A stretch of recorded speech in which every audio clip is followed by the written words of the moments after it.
The lights come up, there's a single spotlight. We're looking back at a podcast. Could be 1,000 years ago, could be yesterday. The players, the beautiful John Irons, lived long enough to see his 4 grandchildren. Allison Pregler lived long enough to live infinitely. She lived until they cured all disease, including aging. She lived past the heat death of the universe, but that's stories for another time. Christopher D. Philippus died, age 67, fell through the ice while ice fishing. Holy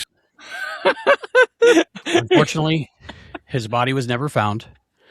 And ironically, the fish that ate his body were the descendants of the fish that he ate. This is our podcast discussing a show that there are no remains of, only the remains of shows about this show.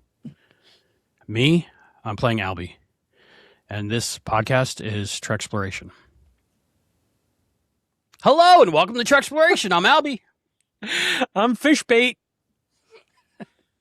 Are we doing intro? I'm Allison. John? And this is our podcast. Okay, I'll just... Hello. Wow, special guest. Today we have a special guest, Allison Pregler. Thank you for coming back, Allison. So excited to see you. Thanks for having me. I didn't mean to step over John there. I wasn't sure when to jump in. I wasn't either. I'll fix it. I'll fix it. I won't fix it. I was going to say, now you can't fix it. Now you can't leave. It's a Bronx sale up in here. Today we are talking about Starfleet Academy, Season 1, Episode 8, The Life of the Stars. How's everybody doing? You just told me that I have 11 years left to live, but think about it. You know, you're all of immortal my for the next 11 years. that all of them fish are going to eat, they're eventually going to become Kionians. So... Right. I think you mean Kionians, bitch. Actually, I guess that would make Chris the Kionians bitch if they eat him. I know Albie said your body was never found, but I was kind of imagining like just a popsicle like floating up. Nice. I figured he was with the prophets, personally.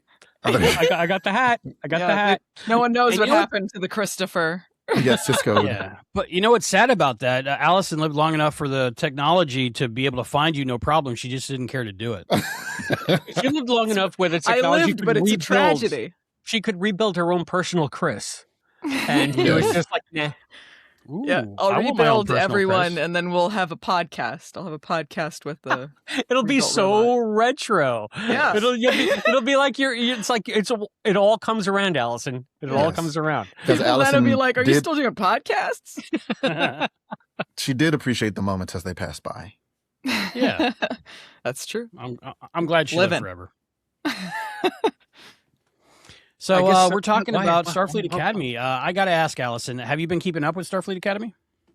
I spent the last 2 days watching all of it because I had not watched any of it. So now I am up to date. I will forget names and events, so you may have to remind me. We got all that sussed. You don't worry about that. Yeah. What is the consensus with you guys on Starfleet Academy? What have you guys been thinking? Wait. But don't say Albie. Okay. Let Allison answer for you. Allison, how does Abby feel about Starfleet Academy? I love it. Yep. There you go. 100%. What about Chris? How's Chris feel? Best show ever. No, I'm mainly really no, wait. Allison's got to say how you feel. I want to know what everyone else feels before I reveal. Oh, but no, you're the easy one, Albie. Both John and we're enigmas wrapped in riddles. So, Allison, we can't put that pressure on Allison to parse this mind. And this is not, he's got a beautiful mind. I just got this mind. He's got a beautiful mind. Well, she doesn't know me as well. She hasn't podcasted with me for 8,000 hours. So, I'm more of an X factor. So she wants to know what you think about it, though, John. Yeah. Overall, I like it. I mean, not to jump ahead, but this episode like really cemented it as a fantastic show for me. And I was already feeling that way, but you know, I'll gush on it later. But overall, I'm very much enjoying the show. Yeah, I think with John, I like it much more than I expected to like it, and I find myself pleasantly surprised week after week, or somewhat less pleasantly disappointed. But I still see what they're doing. That makes sense? Mm-hmm. Sure. How about you? You thought it was going to suck, but it doesn't suck. Well, me personally, I kind of think it's a hot mess. But, okay, here's the thing. There are a lot of people who don't like Starfleet Academy for dumb reasons. Like, they're like, I don't like that she doesn't sit in the chair properly. And that was me. That's me. Oh, I feel seen. The decorum. I appreciate the bravery of her letting the dogs out every week, because no one's told her about Wiki Feet. No one's protecting Holly Hunter. But no, there's dumb reasons that people don't like it. And I think a lot of people don't like it because it's teen focused. And I'm like, okay, but I mean, it can be teen focused. It's called Starfleet Academy. But I think it's all over the place. There's a lot of stuff that I question why it's included. I feel there's a severe overestimation of Discovery nostalgia in people. That's interesting. There's some stuff that I think is delightfully dumb about it. I do enjoy that the Klingon's named J-Den. I enjoy that Fish Boy has a fish face. I wish that they would show his fish face past the pilot, but I liked his fish face. I enjoyed how on the nose it was that they had a garbage can play the original Star Trek theme. So there's a lot of stuff in it that I question, but I enjoy. So mixed. All right. Well, I mean, that's a lot. It's a lot to take in after, for just 2 days of binging. So yeah. I do have to also say that, I'm sorry, John, I interrupted you, but I do want to say that this is an incredibly ugly show to look at. The lens flares have to stop. You hate all aesthetics.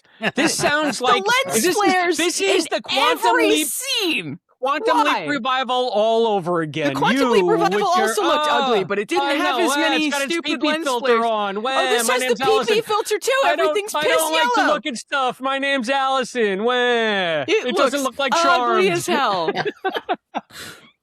Charmed looked ugly too, but it looked ugly in a different way. What looks good to you? Give me the epitome of good looking TV. Stranger Things look good, even though the last season was a disaster.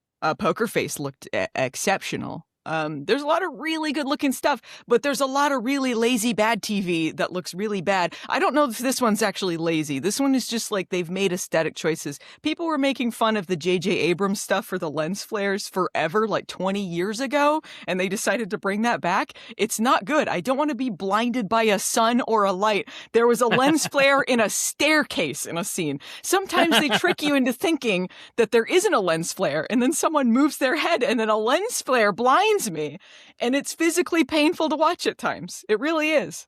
I did catch one lens flare this episode, but it hadn't been bothering me for the show. It's gotten a little better, about not as much, but there's still a lot of lens flares. I've really been enjoying the cinematography. I really have. I've found too. Just the way that the show is shot. Always I think sunset? It's so cinematic. I love it. Why is it always sunset when they're by a window? It's always in the same position. Well, it was sunrise in this episode. So sunrise. Yeah, that's true. In this episode, we start out with the sunrise. Fiddler on the roof going on here. It's just the sun is always right at the window, glaring inside. It's winter. It's that low winter sun. It gets you every You have time. to use your imagination to enjoy it. All right, so I don't like aesthetics. Time will agree with me that the show looks ugly. I'm sorry. History will agree. All right. Woo. Shots fired. Wow. Allison coming in hot. I love it. People will be like, they hated me because I was correct. Because I was right. Dios mío. Albie, what are we talking about? We're talking about Starfleet Academy Season 1, Episode 8, The Life of the Stars. Stardate 869408.67. 86. Original air date, February 26th, 2026. That's today. We'll pretend that's today. Wow. Feels like it was today. written by Gia Valolo. the creator of the show, right? And Jane Maggs. Now you're just doing it on purpose. I might be. I'll try again. Gaia Violo. Gala Violo. Gaia. Gaia Violo and Jane Maggs. There's no L. Gaia Violo. I would help if I put my glasses on. Gaia Violo and Jane Maggs. Directed by Andy Armaganian. Again, 2 in a row? That's like 3 in a row, I think. You should know how to say Are they doing it in blocks? How are they doing name. This to where a director can handle 2 episodes at a time? I don't know. Maybe. We're going to have to talk to Tony about that. Maybe Frakes can tell us. Yeah, maybe. He only gets 1 this season. Are we allowed to say that? He gets 1 this season. That's probably out there somewhere. Have you talked to Frakes? Are you making jokes? Have you talked to no, I talk to Frakes all the time. He just doesn't talk back. Yeah. Right. No, it's like, that's how that works. Do you want us to just assume which Frakes it is, and it's just like your neighbor, Bob Frakes? That would be amazing, though. It's old Billy Frakes. He's up the block. He's a few doors down. Yeah. Technically not. Although last week we had one of his besties on, so we're getting closer to Frakes. That's true. We're Frakes adjacent, Allison. Yeah, we are Frakes adjacent. Who did you have on that was Frakes adjacent? Matt Myra, the host of After Trek. Oh. You remember from the first season of Disco? Yeah, he's a great guy. Cool. Awesome. So we had him on. Yeah, we did 3 hours, 40 minutes with him. So it was a fun show. So we found the person that likes the podcast as long as we do, even longer. It was great. Who finally ended it? I think Chris. It was like 3 in the morning, 4 in the morning, and he had to work in the morning or something. Yeah. I had to work. I had to work in 2 hours. Oh, not in the morning. Wow. It was already the morning. Yeah, it was a podcasting game of chicken. Who could last the longest? So, but Chris has responsibility. I have no pride. I hung up first. They were like, "No, you hang up first," and I'm like, "Okay." Everybody hung up on me. So, but it was a great time. Me and Serenity got to chat with Matt for another like 40 minutes after everybody left because he was still uploading, kind of like Nanarissa Lee. So we just chatting with Matt, and he was great. Love that guy. Okay, so Chris, for this episode specifically, I think you should read the episode recap, the infamous episode recap, before we talk our first impressions and discussions about this, because this is an episode, and I'd like to hear your take on it. It's quite an episode. So they keep getting longer and longer. That's what she said. A new day is dawning on Starfleet Academy, and the doctor is watching the sunrise and scoffing at the useless platitudes about the new possibilities it's supposed to represent. This cynical observation dovetails into exposition about the return of Terima. She has recovered from her coma and has been transferred out of the War College into the Academy because she can't risk another trauma like the one on the Miyazaki without permanent damage. Welcome to the Academy, Cadet Sadal. Go study a moss or something equally safe. Terima is clearly withdrawn and non-communicative, which seems to be going around. The rest of our lovable cadets cannot get it together and are failing miserably at an emergency simulation on the bridge. Apparently, the events of the Miyazaki are coming home to roost, and the kids have no idea how to deal with the enormity of it all. Enter their last, best hope against crashing and burning, our manic pixie dream Professor Lieutenant Sylvia Tilly. In an attempt to shake the kids out of their funk, Ake has mandated that they take a theater class. See also sneaky backdoor trauma therapy taught by Tilly. They're all like, what the? But Tilly says theater is statecraft and will serve you well in your fleet careers. The assignments: everyone pick a play and we'll perform one of them. Fail this, fail the semester. Sam is jazzed about this. She is jazzed about the entire concept of creativity. She tries to share this enthusiasm with Terima and the absurdity of it in the face of everything that happened on the Miyazaki, but Terima shuts her down. How about we don't share? Sam is still glitching like crazy, BT dubs, but she suggests the class performs Thornton Wilder's Our Town, in which she sees a distillation of the essential nature of organics. She calls it a hopeful defiance, and Tilly is sold. We're doing Our Town! As if on cue, Sam collapses. The doctor says the holotherapy didn't work, and I don't know how to fix you. There's only one possible cure. Go back to Cask and ask the makers what to do. Ake and the doctor will accompany her. This we learn about Cask on the trip over. There is extreme gravity leading to time dilation. Every 3 Earth days equals 5 years on Cask, and remember that because it comes in super relevant later. Sam once again reaches out to the Doctor for mentorship and support, but he snubs her again. Speaking of snubbing, back at the play rehearsals, everyone is worried sick about Sam, but Tilly is still trying to dig into character motivation.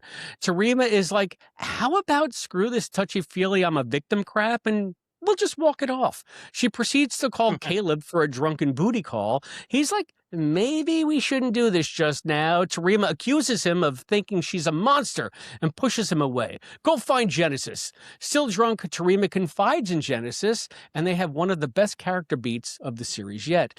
But never mind that. We've arrived at Cask, and the makers have scanned the Doctor's memories to create a space where he and Ake will feel at ease during the visit, which I guess is how you get away with just using the atrium set again. Anyway, they scan Sam and say they can't fix her either. She is broken because of her interactions with organics, and they will not send another emissary back to the slaughter. Series acclamation mill, terminate. Racked with guilt, the Doctor confides to Sam's prone shell. The reason I've refused to mentor you is because way back in my Voyager days, I once made a holographic family. My holographic daughter Belle died as a child. You remind me so much of her that I couldn't bear to chance such a loss again. Ake and the Doctor have another powwow with the makers. The makers aren't really refusing to fix Sam. They really just can't. Her neural pathways are beyond their understanding. The Doctor says she's failing because you programmed her without memories, and therefore she has no resilience against all the challenges life is going to throw at her. Ake suggests they rebuild Sam and give her a childhood, a full childhood with the Doctor as her parents. He balks at first, but breaks down and agrees. This is where the time dilation comes in. Remember, we mentioned that. The Doctor can spend 17 years raising Sam in just a couple of Earth days. The Cask agree, and what follows is the most adorable daddy-daughter montage you've ever seen. Sam now has two sets of memories, her new lifetime with the Doctor, and the original 209 days she spent at the Academy, which sure comes in handy, so you don't have to do a complete character reset when she returns to the gang. Did someone say Bluey? Back at the theater rehearsals, Tarima and Tilly have it out. Tarima storms off. The kids are sitting around bummed about both Tarima and Sam. So it's Occam to the rescue. He starts to read the play and forces them to do it. And even Tarima comes around. The students find all the life lessons they could possibly need from our town. And they have a new resolve to move forward, to keep going. And holy moly, what an episode of Star Trek. And maybe I'm spoiling my initial impressions, but holy moly, this episode. And I only say moly because Albie bleeps out. I appreciate that. That way I don't have to edit it out. So this is what I watched it, of course, February 7th. And as soon as it got, I mean, the episode was still warm, but I had to wait for these two. And I think like a week later, I got a text from John and the beautiful John Irons, and it said, holy shit. And I think a couple days after that, I got a text from Chris that said, holy shit. So, Allison, first impressions of this episode. I'm always just stinky stinkerson. Well, I didn't hate it, actually. I'm very mixed on this one. Some of the things are just personal things of mine, but I appreciated what they were doing with it. I think there were worse episodes of Starfleet Academy, but I'm not holy shit about it. Sorry. That's what it's going to say on the poster. I'm not holy shit about it. Sorry. I'm not holy shit about it. The beautiful John Irons, first impressions of this episode. Well, this is my favorite episode of Starfleet Academy. This is one of my favorite episodes of Star Trek. Very good. Very good. Chris? Exactly what John said. This is by far the best episode of Star. And I thought episode 6 was a great episode, or 5, whichever one the debate Miyazaki was. The Miyazaki. Oh, no, not the debate. The Miyazaki 6. The Miyazaki one. I liked the Jaden episode. The debate one was good too, but the Miyazaki one I thought was fantastic. But that was an action episode. This was an episode of Star Trek. It also spoke to the English major literature nerd in me. I've never seen Our Town. I plan to see it every year going forward as much as I can. But It was as if my love of literature and my love of Star Trek came together in a Venn diagram that spoke to me in so many ways. So wow, just wow. This episode blew me away. I cried every time I watched it. Still, I was writing the synopsis crying. I mean, there are just so many beats that are so genuine in this episode that really touched me profoundly. So this sounds like gushing, but I'm still at a stage where I don't have distance from it. Like I've seen it 3 times, and every time I watch it, I'm as moved by it as the first time. So time will tell, but right now, today, it's today. It's today. How about you, Albie? The day it came out. I watched all 10, of course, and I think episode 5 was my favorite of the first 6. But as soon as I watched all 10, this became my favorite episode of the 10. And I had not seen Our Town when I had watched it the first, I think, 2 times. So like all the Our Town references and things were going over my head, and I was just. At the time I had heard of Our Town, I thought, but it might have been one of those things where they say something that sounds like something So I wasn't even sure it was real until I think John sent me the link to one of the performances that we ended up watching. And at that point is my favorite episode of the 10, just because of the Doctor stuff and because I'm so into Voyager and the Doctor. And, I had remembered in real life, I think that's the name of the episode, where he has the family. And I had, it was a tragic ending to that episode, but up until the ending, it was, kind of cutesy. But just because B'Elanna was a jerk and then yeah. traumatized I'm him mad for at 800 years? Because I rewatched that. that. 800 years over that? Man. Yeah. See, me, if I lost my daughter and could get her back because it was holographic, I would do whatever hacking I needed to do. I would cross universes. But, I understand why they did that. But yeah, so for me, it was like an 8 or 9 at that point before I had seen Our Town. Last night, Serenity and I finally watched Our Town before we watched episode 8 again. And I was not okay. I was messed up for like an hour after watching Our Town. And then when we finally watched episode 8, this episode, after that, I appreciated it so much more. And I just thought it was just on another level. This is funny because this is one of the few episodes of Star Trek I've seen where they referenced a couple of different things that I've never seen before. Mm-hmm. And that includes that Voyager episode, I don't know. And also the Play Our Town, which I've never seen, but the context clues and sort of the careful watching of it allowed me to understand exactly what it meant to the characters in the moment. I feel like the distillation of the basic elements that they were trying to get across really came through. So I didn't need to watch Our Town to be moved by it. I didn't need to see the Voyager episode to be moved by the Doctor's plight. Because family is family. So any loss that is significant to you is going to resonate with other people who have lost people. Mm-hmm. And again, with the Our Town thing, to me, it was just like basic lit 101.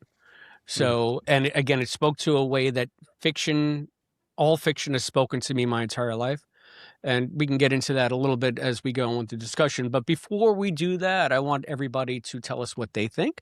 Like, subscribe, share down below. Tell us right down below here at youtube.com/@Treksploration. Tell us what you think about this episode, what you think about Our Town, what you think about my ranting about literature and episodes of Voyager I haven't seen. You can also become a patron at patreon.com/Treksploration. There you'll find many ways that you can support the show. Albie is reinventing it every week, it seems, and there's bonus episodes and things that you can only get by being a patron. So please become a patron there, become a YouTube member here. Tell us what you think on Blue Sky at treksploration.bluesky.social. You can email us your thoughts. That's treksplorationpod@gmail.com, treksploration.pod treksplorationpod@gmail.com. Send your photos. Albie will put them in the credits. Don't say Uncensored, please. You son of a bitch. P.O. Box 542, Bayport, New York, 11705. Send us anything you'd like there. Shoebox full of 20s is our preferred receipt, but P.O. Box 542, Bayport, New York, 11705. Also, a number of QR codes that Albie's going to put up for PayPal, Venmo, Zelle, Cash App. You can also buy us a coffee, buymeacoffee.com. That's how we got our special lifetime member, the Omnipotent Willard. The Omnipotent Willard. Thank you, Willard. You can join the ranks of Willard and our crew of intrepid trick explorers. Those include our $5 cadets, Listen Linda, Rick Tatro, and our new cadet, Robert G. And there's another new cadet. I got to look it up. Hang on. Don't edit this. We're going to do it in real time because he just came through this morning. Because it's those little moments in life that mean so much. And our new $5 cadet member, Andrew Barber. Andrew, thank you for supporting us. You are now part of our crew of Trick Explorers. So that includes Listen Linda, Rick Tatro, Robert G., and Andrew Barber. Our Lieutenant Commander, Scott Seligman, Cosplay Dad, and Christian Daljo. And of course, our esteemed Captain Charles from Texas, Captain on the Bridge. Captain has been making noises about a lot of these later episodes, and I think he's really, really anxious to do the series wrap-up, the review of the series. Captain's Table. There's still time to get in on that. If you want to be part of the show, join that Patreon. Become a member, and you'll be in, and you'll be at Captain Charles' Captain's Table. Yes, and we also have some new YouTube members. I'm just now cottoning to this, but we have some acting ensigns that includes kplaza.online. I don't know if they have actual names, Albie. You have to school me on how we mention these. Okay. And of course, Christian Daljo. He's also an acting ensign. Daljo, he's a double fan, man. Yeah, he's a double crew member. Yep. And a cadet on YouTube, that's Shant Barsumane. Shant Barsumane. Hi, Shant. Welcome aboard. Yes. Welcome aboard. Awesome. What happened with Christian Daljo is he got replicated by, transporter malfunction. So there's two of them, but it's not like the evil one and good one. They're both good. Decided to keep their first name because it's the Riker thing. He was like, this Thomas. I'm Will. I'm going to be editing forever. So thank you one and all for everybody that supports and our free patrons as well. And everybody who likes, subscribes, and shares. If you found us because of our reviews of Starfleet Academy, we thank you for sticking with us. We've grown by leaps and bounds. So many new members. I haven't shaved because we're so close to the 1,000 members mark on YouTube that we're going to have to do the mustache thing soon. This was Albie's thing. He said we have to grow mustaches when we hit 1,000. So when we hit 1,000, we're doing the mustaches, probably porn stashes, and we're going to review Operation Annihilate, right? Yeah, and I can tell you, we're going to have to do like 6 or 7 shows with the stashes and bank them because I'm never growing facial hair again. I was going to ask you, how long do you, is it just forever? You just keep them forever after you get your 1,000? Just the one episode. That's the reward. Right. The only person who loathes facial hair on me more than me is my wife. So when we hit 2,000, we shave our eyebrows. Right. She's like, you need to shave now. With the eyebrow thing, I might need to pencil it in like an old Italian lady. But yeah, no problem. We'll cross that bridge when we come to it. Yeah, we'll get there. So if you want me to be less aggravated, just keep liking, subscribing, sharing. Tell all the Trekkers you know. We can get it to 1,000. We are so close. Mustache. I can then shave it off and be Chris again. I can't wait. We can see the light ahead. Help me out. Send something to the P.O. Box, which brightens every time I go there. If there's something there, it makes me happy. And subscribe, share on the YouTube channel so I can get rid of this scruff. And thank you everyone for commenting and liking, subscribing, and sharing because it's working and we are building a really cool crew. And John, welcome to everyone. Do you got that backwards hat? You can say, smash that bell. It's in the other room. All right. I have a background now. I put stuff up. Wow, you do. Like a real podcast. Ironically, on the episode, we didn't need a background or any props. No. I guess that's a Yorktown reference. Is what it's not. Yeah. Okay, Chris. You said you haven't seen the Voyager episode or Our Town yet? No. I just said Yorktown, so obviously no. Yeah. And you like this episode. So here's what I'm recommending. You watch the Voyager episode, then you watch Our Town. I'm going to be biased and say the one that I watched. So watch that one, the one with Eric Stoltz from '89, and then watch this episode again, and you'll just be wrecked for a couple days. I gotta say, I am very surprised that none of you have seen Our Town. John, have you seen it? I'm surprised also, but no. But it's so you've not seen it. I've seen it now. Like I was familiar with it, but there are a ton of plays that I know and know of and are enough in the tapestry of America and history that I basically know the plot. Like I knew West Side Story before I saw West Side Story. I knew Fiddler on the Roof before I saw Fiddler on the Roof. So same thing with Our Town. Okay. So I'd never actually seen it. I did see the Voyager episode, and I hadn't seen a ton of Voyager episodes. So it happened to be I guess probably in the first 2 seasons or so, maybe the third. But I'd seen that season three. My producer says. Yeah, so I had seen that episode.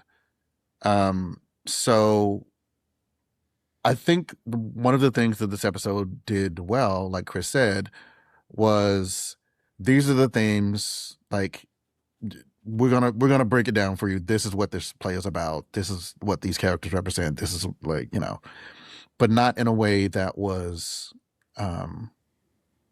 infantile.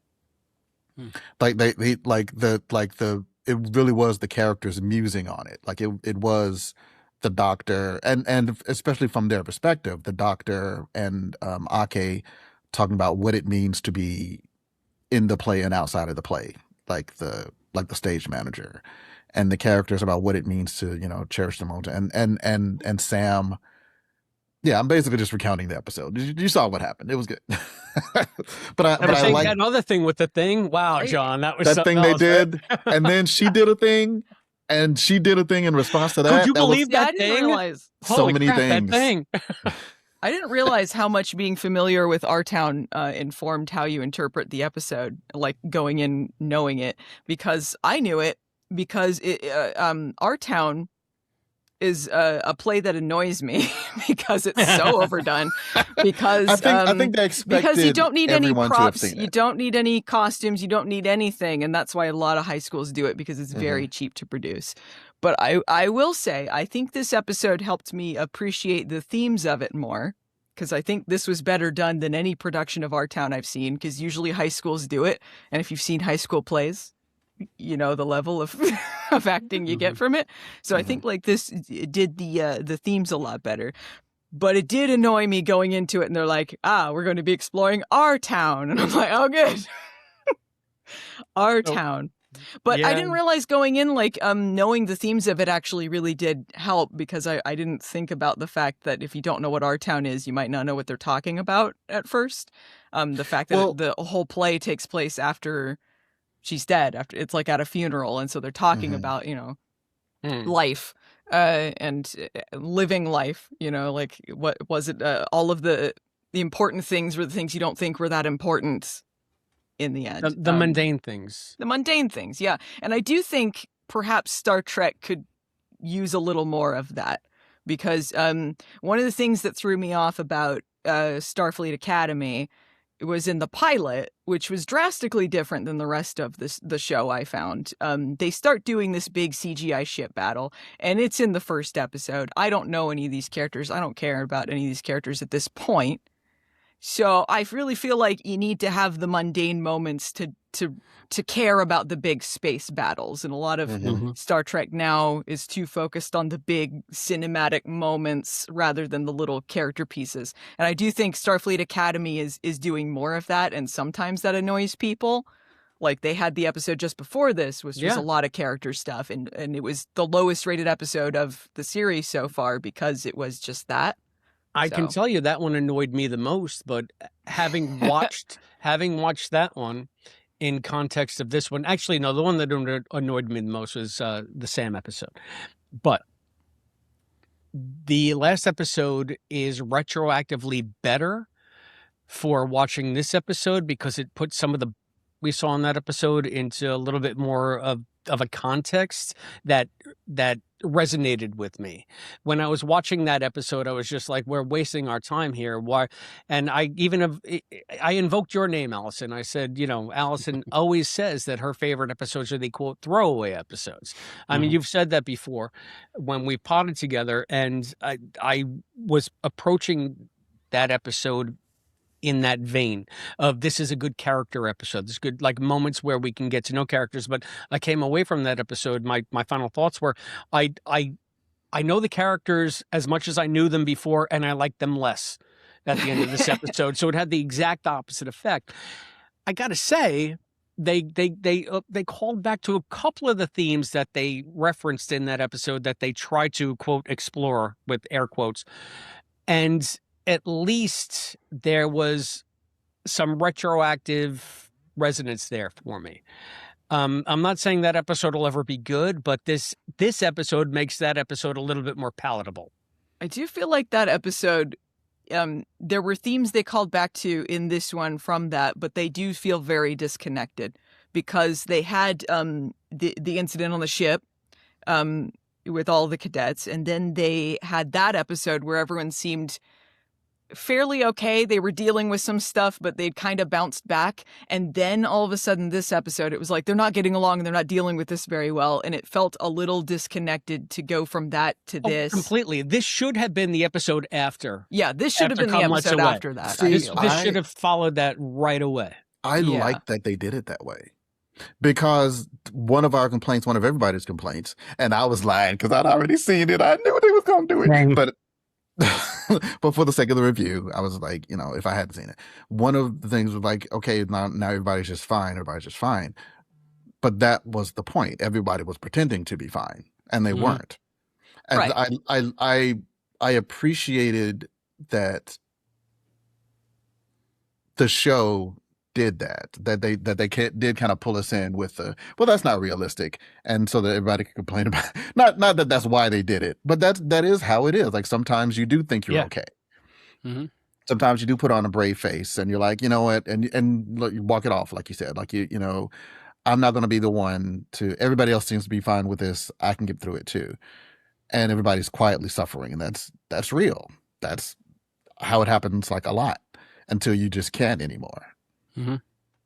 It was crazy last week's recording, and just the week in general of the Star Trek fanverse complaining about the two things that become invalidated by this episode, really. And us wait, I haven't followed online. Like, what two things became invalidated? That Sam was fixed by going to a spa, and they didn't follow up on it, and it's no big deal. And like, even you mentioned it, I think, or Matt last week, and me and John were just like, yep. Mm-hmm. And also about how they just went to another goofy episode and there's no trauma from what happened, and how could that be that this show makes no sense and it sucks because they're not even going to deal with that. And me and John are just like, yep. Yeah. No, I mean, they clearly were hiding how they were dealing with their trauma in that episode. I just feel like the transition between them didn't connect for me. But I guess, like, what John was saying was true. Like, a lot of the times you think you're fine, but you're really not. So I think that's what they were going for. And I do think there were problems with the presentation of that episode, but the fact that they were doing a character-based thing wasn't the problem. So...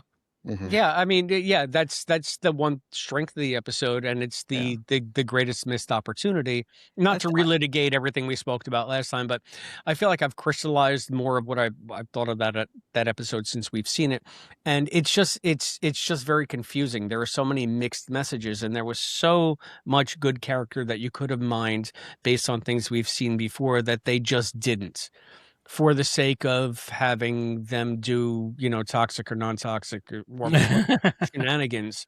It could have really been a very resonant, powerful episode, but for whatever reason, they decided not to go there. I don't know why. I mean, that's the purpose of these episodes. Again, I invoked home. I invoked family. It should have been something along those lines, but it just failed on every level. I feel like the Kionian guys... fish friends should have been fishy. No one was fishy. Not a single one was fishy. Why are they never fishy? That was one of Chris's big... that was my big beef. They weren't fishy, and also I was reading some reviews. Someone was pointing out that like if the Kionians have these super teleport technology, why was the burn even an issue for them? If they could teleport anywhere, they could have solved all the problems. That was a dilithium wormhole, Allison. Get with the program. I can headcanon all day. That's not an issue. The whole thing is that the dilithium may transport and then they could just teleport anywhere. That dilithium wormhole is dependent on the good mood of whatever Kelpian happens to be in the nearest nebula. So that's really what it's all about. Well, they just have a happy Kelpian on that planet. We have only seen them do a wormhole to and from their planet, so maybe it's just local. It's not the express. It's just the local wormhole.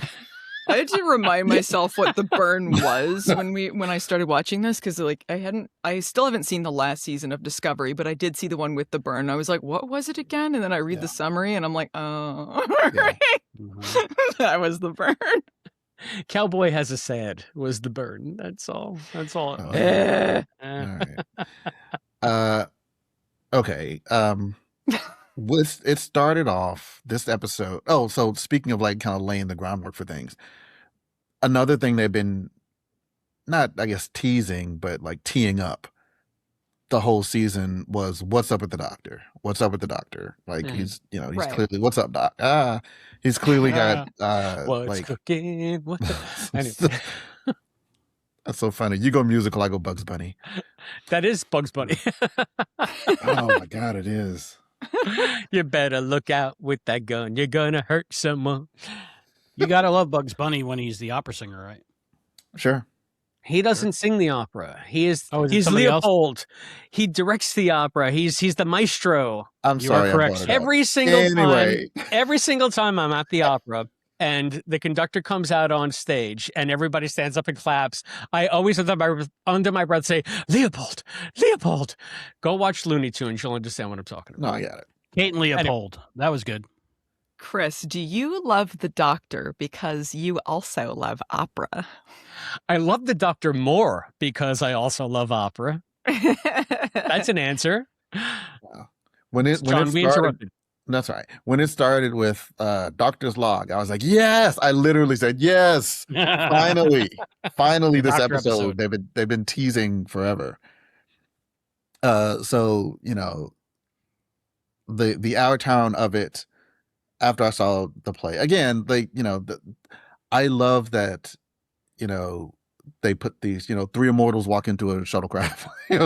Like you don't really think about it until they've mentioned it. Obviously it's part of their backstory. Something went on with the Doctor, and we know like the commandant lost her. What commandant? Is that right? Commandant. Is that right? What is she talking about? Okay. What's her? Starts with a C. She's the chancellor. Chancellor.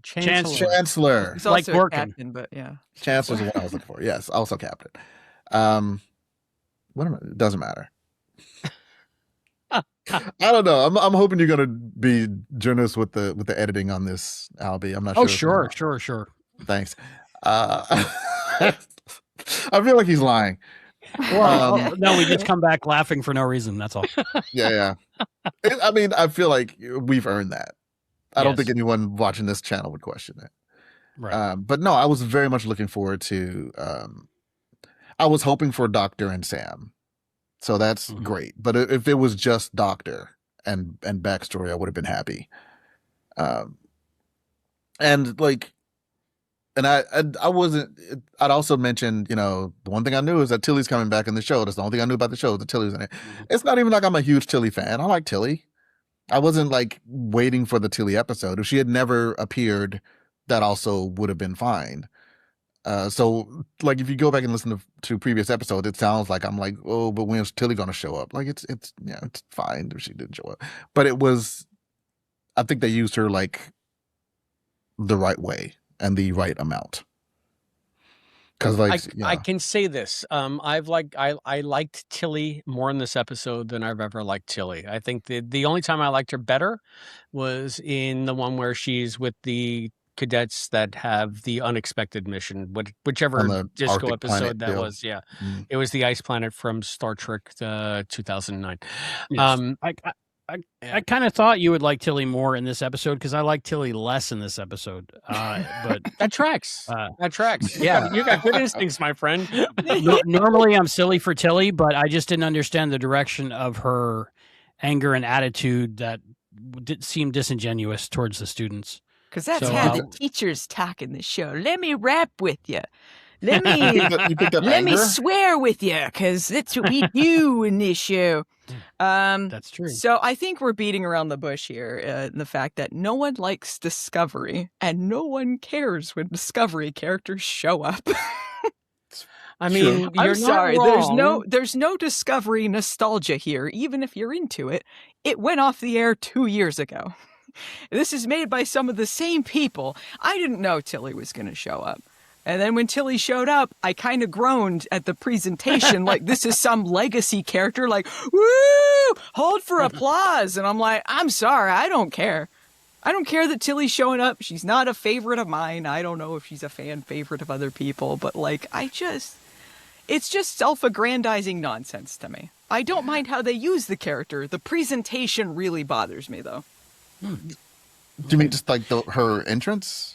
Yeah, the whole like hold for applause legacy character entrance, like this is the badass moment. You bringing her in? Yeah, we're bringing her in. Woo! And then like the it's pan not over like she or whatever. Took bows waiting for the applause, right? It's just one of those things. This show does this a lot with a lot of legacy characters, but the fact it's the same sort of presentation for a character we last saw like 2-3 years ago in Discovery that a lot of the same creative people worked on. It just feels like giving themselves a pat on the back, telling you who your favorites are. I don't know. Mm-hmm. It bothers me. I don't, I can, jive with that, Allison. I think that one of the things about Picard that like annoyed me the most was the fact that they made it like a giant deal when he said engage or make it so or something. And it's why a is franchise... that a moment? That's just something Picard says. Yeah. Why is it a big deal? That's a lot of stuff now, and a lot of Star Trek right now. It's the like everything is a legacy lore thing. Everything's said with this reverence. Every character, big or small, is on the memorial wall, even though why do they have so much consequence in history? They don't need to. No one needs to have all of, like, every character is not going to have a ship named after them. Every captain's log doesn't need to be said like they're narrating a movie trailer. I don't know. It's just the presentation where it's a series about itself rather than being about something, The way I look at the memorial wall is like the stories we've seen this whole time. They were told to us and chosen by what their legacy ultimately ended up being, because that's the memorial wall. Everybody died in service, I think, for Starfleet. And that came into play in my thoughts on this episode after seeing Our Town and realizing they did plan the whole season at one time. And it seemed almost like the backdrop of the graveyard when they were performing in front of it. Mm-hmm. I'll pick that up too. Yeah, so it gave me different feelings, and I enjoyed it more and appreciated it more. We got a lot more to talk about, but that's in Act 2. So stick with us, and we'll be right back.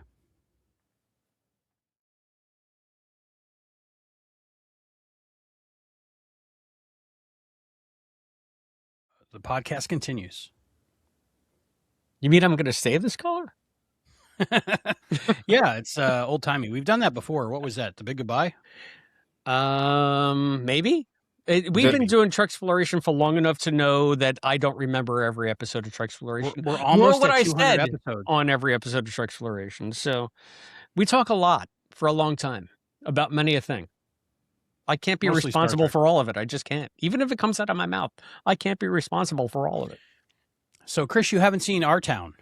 I have not. They mention this takes place in New Hampshire, and they mention Dublin, and they mention Peterborough. They did not mention Peterborough.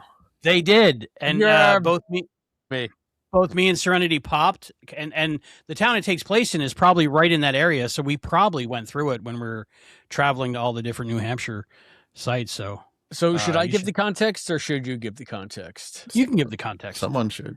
the last time, maybe the last time, or the second to last time Albie and I saw each other was in New Hampshire in a town called Peterborough, where Scott Bakula, the amazing Scott Bakula, was performing in a production of Man of La Mancha with the Peterborough Players at the Peterborough Playhouse.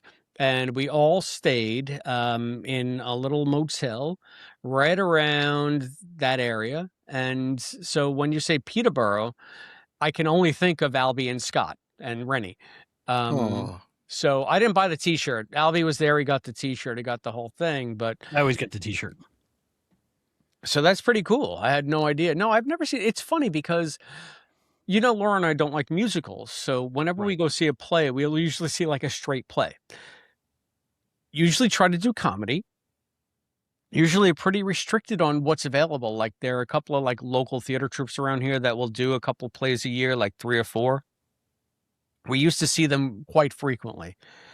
In all of our travels, in all of our play going, and in all of the theater that we try to see together, our town has never come up, which to me is odd because it seems like I'm the only guy in the world who hasn't seen it besides, you know, the beautiful John Irons who's seen it now. Well, I think a lot of people do see it in school because like I was saying, like it's cheap and like you want to put on a school play. I was too busy smoking pot in school. I'm sorry. I meant like grade school, Chris. What the hell? So did he. So did I. If you don't know this, John, I'm from the Bronx. Hello. PS 108. I was playing handball against the wall, smoking pot and picking up chicks. That's, you know, that was 8-year-old Chris. That was the coolest. Cool. It was the coolest I ever was. Also, that's all a lie, except for the PS 108 part. Anyway, no. So I've never. It's an odd thing that I've never seen our town. I think the reason I hadn't seen it until now is because I go musical, and then if I watch a straight play, it's got to be like comedy for me to be interested. Yeah, well, we always drama. Have Very few did I ever see. And the dramas that we see are always hit and miss. Sometimes they're really good. Sometimes they're other desert cities, and you just can't help it. You know, you got to sit through it and endure it. So even though there was an actress from Quantum Leap was in the last production I saw. Oh, really? Yeah. Anyway, nice. But now, me and Serenity agreed. Whenever they come around with that play, we're going to watch it. We're going to go.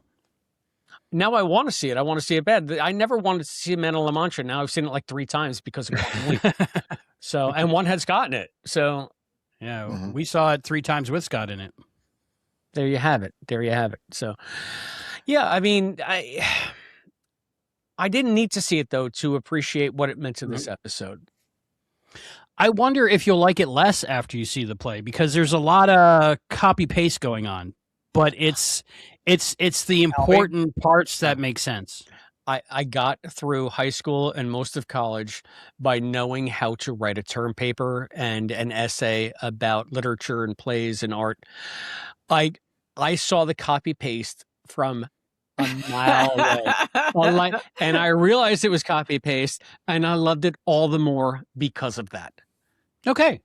So, wow. If you can do like a good copy paste, you know, like and then recontextualize or bring it into the story, I think it's fine. Depending, it really was a amount, term paper in the sense that they picked all the things that were relevant to the story they were trying to tell, punched up all that stuff as a good example of why this play means this, and in the end, I was satisfied by every single idea that they tried to put across. They did it effectively.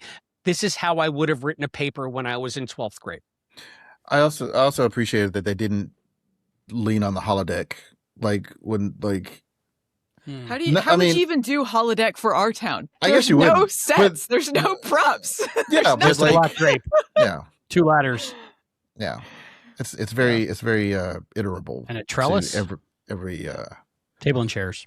Yeah, and at this point, I put in the chat like I kind of went down an Our Town rabbit hole. It's not like I watched a bunch of performances, but I did see. I watched a lot of people talking about it. And like scholars talking about it, and I watched a few ads for different performances of it. So Jim Parsons, most recently, right? Yeah, he's Tony just last year. Yeah, I don't know. Have the Tonys happened yet? They usually happen June, I want to say, May or June. Okay, so yeah, so he's. I think the play is nominated, and I think he's nominated, but I'm not sure. If Albie doesn't know, nobody knows. I watch it every year. My producer says March, so soon. March. Right. Okay, She's so very smart. Yeah, she is. So there are some performances where it is, as you see, their performance, the one that Jim Parsons is doing, is like the audience is actually up on the stage. Yeah, with them. Is that still playing? I don't think so. I only ask because again, in that one, John Boy. So. John Boy's in that one too. Oh my God! And, and the girl Holmes. from Dawson's Creek. What's her name? Katie Holmes. Katie Holmes. Yeah. Mm-hmm. Yeah. That's one to see. I don't want to wait, and then it dovetails right back in Starfleet Academy. Yeah, they updated that version. It's very, very updated, but I think it would still be amazing. Yeah, there's one.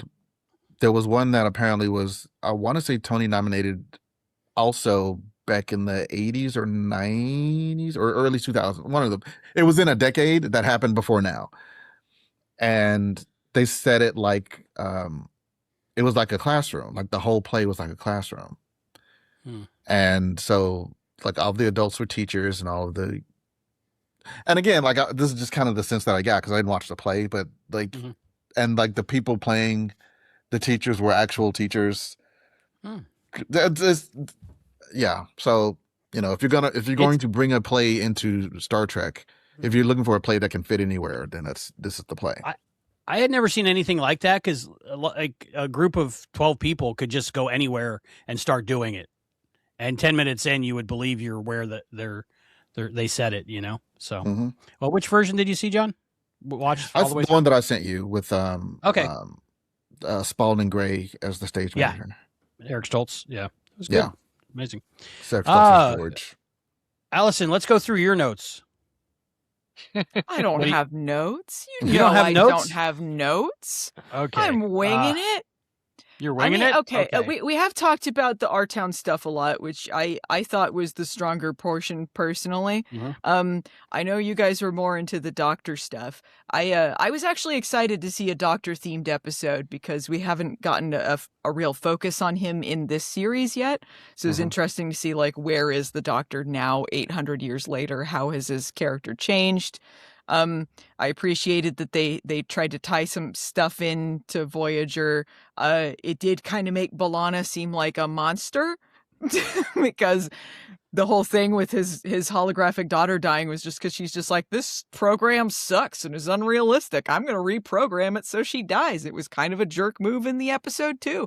But then now it's like this traumatized him deeply for 800 years. And it seems kind of crazy too, because he saw he interacted with other people, other photonic life forms and other non-photonic life forms. He encountered people who died, who he cared about. But this was the one thing that really stuck with him.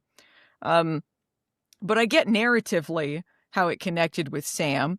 I appreciated what they were trying to do. I thought it was a little bit of a stretch to get to the point where we're like, oh, she's malfunctioning because she, I don't know, can't deal with the trauma because she doesn't have a past programmed in, even though the Doctor didn't have a childhood programmed in either. So I don't know.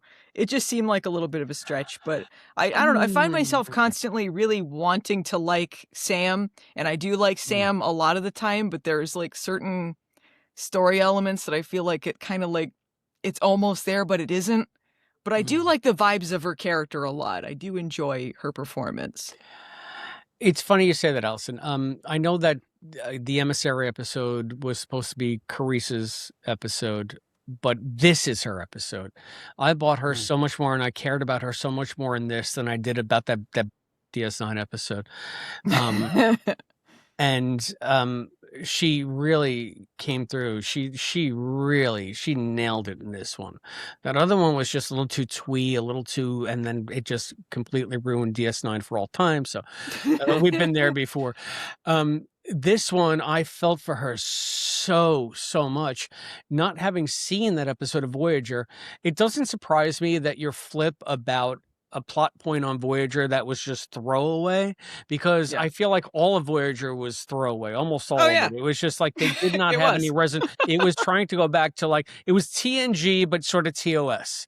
Let's not have any kind of continuing character growth. The storyline will do a reset button every time. The fact that they were able to mine that for this made me feel good about a character from Voyager who I do like is the Doctor. So I'm glad I don't have the context for that, because that makes this episode all the more resonant for me, all the more. If you don't know the Voyager episode, it's a lot more. It's a lot more poignant, than Voyager. Because it's not just Alana making a unilateral decision. Yeah. I feel like this works too, and this is not headcanon, but the Doctor was programmed with all of Zimmer's experiences and arrogance. So he did not need to have any kind of background or girding to prepare him for dealing with organics. Sam was a blank slate. And it was just basically based on what the masters, or the makers, not the masters, the makers thought that they would need to interact with the organics. And they had no frame of reference. So I can write that off as like, actually, that's pretty good character development. So much better than that series Acclamation Mill, in which it was just more calling Orson and saying, I'm a teen and I don't like you bossing me around and I'm not going to talk to you anymore.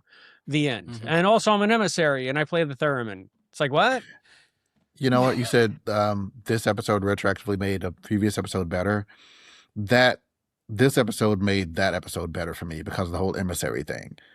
Because one of my complaints was, okay, I get it. You're basically an ambassador. You're not like Sisko's not the only ambassador. Like the fact that I get that you relate to him, but the idea that he's the only person like you that you can relate to, that doesn't work for me. But here you really, for whatever reason, it clicked better for me that why because she is like from this completely other type of people. Right. It's not I'm from this planet, you're from this planet, and like she's in a completely different kind of life form. And that's what it's like for her. And this is her whole role. It's like she is singular. She is the only example of this life form trying to interact with all of us great unwashed out here.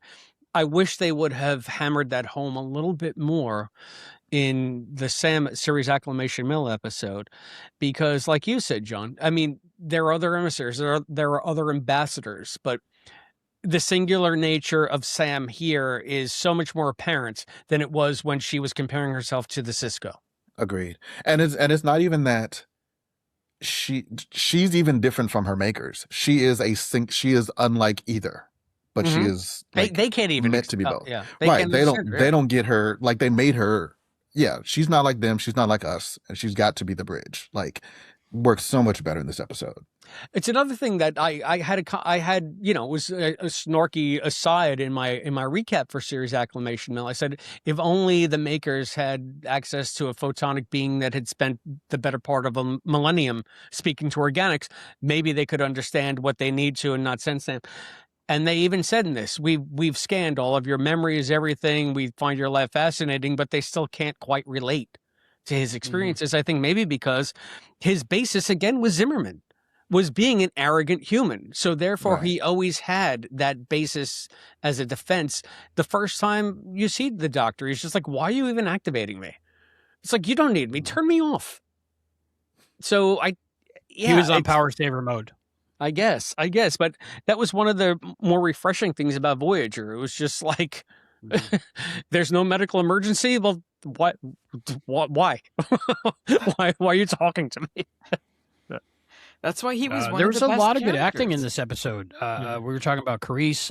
One moment that stands out for me is not the first time she reaches out to the Doctor in the series or this episode, but like when she wants the Doctor to hold her hand. Yes. I really he like doesn't that refuse, moment. but he just doesn't do it. He can't bring himself to do it. And when she turns her head and that single tear rolls down her face, oh, what a moment. I was taking notes the first time I watched this. I looked down to take notes. I just assumed he held her hand because what kind of monster, what kind of demon would not hold the hand of a sick girl who's about to go into surgery who begs you to hold her hand. Right, and it that's wasn't just good bedside manner. Yeah, a doctor no less. It literally wasn't until the scene where she's laying on the bed and he's apologizing and explaining why, that she's like, I'm sorry, and there's a reason I couldn't take your hand. I was like, what? You didn't take her hand?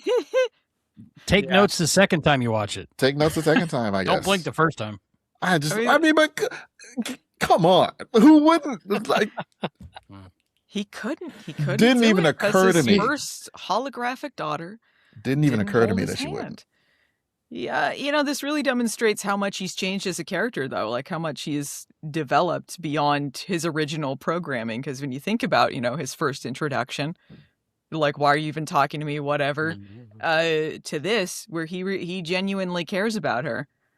Like, even when they're on the ship and she's glitching out and he's saying like, hey, maybe you need to like rest. And then she finally rests and just like that look of worry, you could tell he genuinely cares about what happens to her.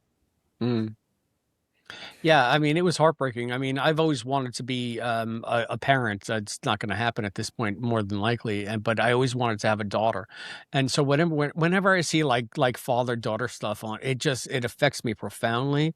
And this was just like, oh Jesus, just rip my heart out, why don't you? God. But then they got their happy ending, which was nice. So I also had like a wish fulfillment thing going on at the end. So that's another way this episode it's a Chris thing, but it spoke to Chris personally. I'm sure it spoke to other people, but it spoke to me in a very specific way of having this chance that you never thought you'd have. And he got it. So one of my other favorite scenes and exchanges, about like excellent acting, is when Ake and the doctor are talking and they're kind of deciding what to do, and she's trying to. He's like, and I promised myself I'd never like let myself love somebody else or fall in love or whatever. And she's like, you mean again? And he's like, yeah, right, you got me. I'm a coward. She's no more than me. I was like, oh, yeah, so good. Because she lost her son, and her son, and she's like, I get it. It's like, I get it. But that's what I feel like. This is an episode where so many of the errant characters, strains, and threads that have been floating around amorphously in this stew that is Starfleet Academy came together in this episode in so many profound and interesting ways. So it's like you've been saying since the beginning, John, they do something in episode 1 that will pay off in episode 3, something in episode 2 that pays off in episode 7, whatever. I feel like everything that they've been working on this episode that's been just sort of in the background or whatever has now been, I don't know, addressed, but referenced in a way that is satisfying for all the setup or backdoor setup or sleight of hand they've been doing since the first episode. Not everything has been addressed, but so many lingering character threads and beats came to a head here. We've been talking about the Sam and Doctor stuff. What about the Tarima stuff? Yeah. I feel like that's where not seeing Our Town maybe was a liability in this, but everything she said, I understood. Like, I didn't need to see Our Town to know where she was coming from. I feel like there might have been an extra layer of resonance had I known what they were trying to juxtapose it against. Absolutely. However, 'cause just 3 words here and there made me cry. Yeah, but I mean, but everything she said for me tracked. Yeah. So I didn't have a problem. I even liked all the messy drunk stuff. Yeah. And I don't usually like drunk dialed Caleb. Yeah. That was cute. That's something about Tarima. She's either like head over heels in lust or she's just really angry. That's the Tarima stuff. See, I spent the last couple days binging this show, so I got a whole lot of Tarima all at once. Everyone all at once. When she started, I basically, my thoughts were she was specializing in dead wife acting, where every scene could be cut into a dead wife montage, like when the wife dies, and then like she's got the little sundress on in the field, and like hee. And I called her Manic Pixie Dream Girl at one point. I know you called someone else that, but that's kind of the vibe I got. Silly. Yeah. Yeah. But like So when she went into a coma, I knew that was going to happen because I'm like, this character is set up for a horrible tragedy to befall her. She's a little too hee all the time. So I knew that was going to happen. But I do think placing her as the lead character in Our Town and understanding what Our Town was about helped. I liked how they addressed that with the character, and I liked the copy paste when they're all performing it because I liked it better than any performance of Our Town I've seen because it was recontextualized with these characters and what they're going through. And she didn't want to be the ghost girl. Mm-hmm. I thought her scene where with her, like when everyone's trying to get her to open up in like the stands, the whatever, the auditorium, and she's just not. I loved that. That was so good. She was such a defilippus there. She's like, put your head down, go to work, walk it off, shut up. Stop trying to make me vomit my trauma all over the room. It's like, oh, you want me to be a victim? No. It was great. Mm-hmm. For me. Anyway. Sad she got taken away from Bully Academy. She wanted to stay at Bully Academy. Oh, Academy, yeah. God. I don't like her in the Starfleet Academy uniform. I liked her more in the War College uniform, just aesthetically. I wasn't a fan of the gray on her. I'm sad they killed off the Vulcan bully guy. I'm just going to say. Yeah. Narratively, it's good, but I liked that there was a Vulcan bully. If they were going to kill off one person from the War College, it had to be the Romulan girl.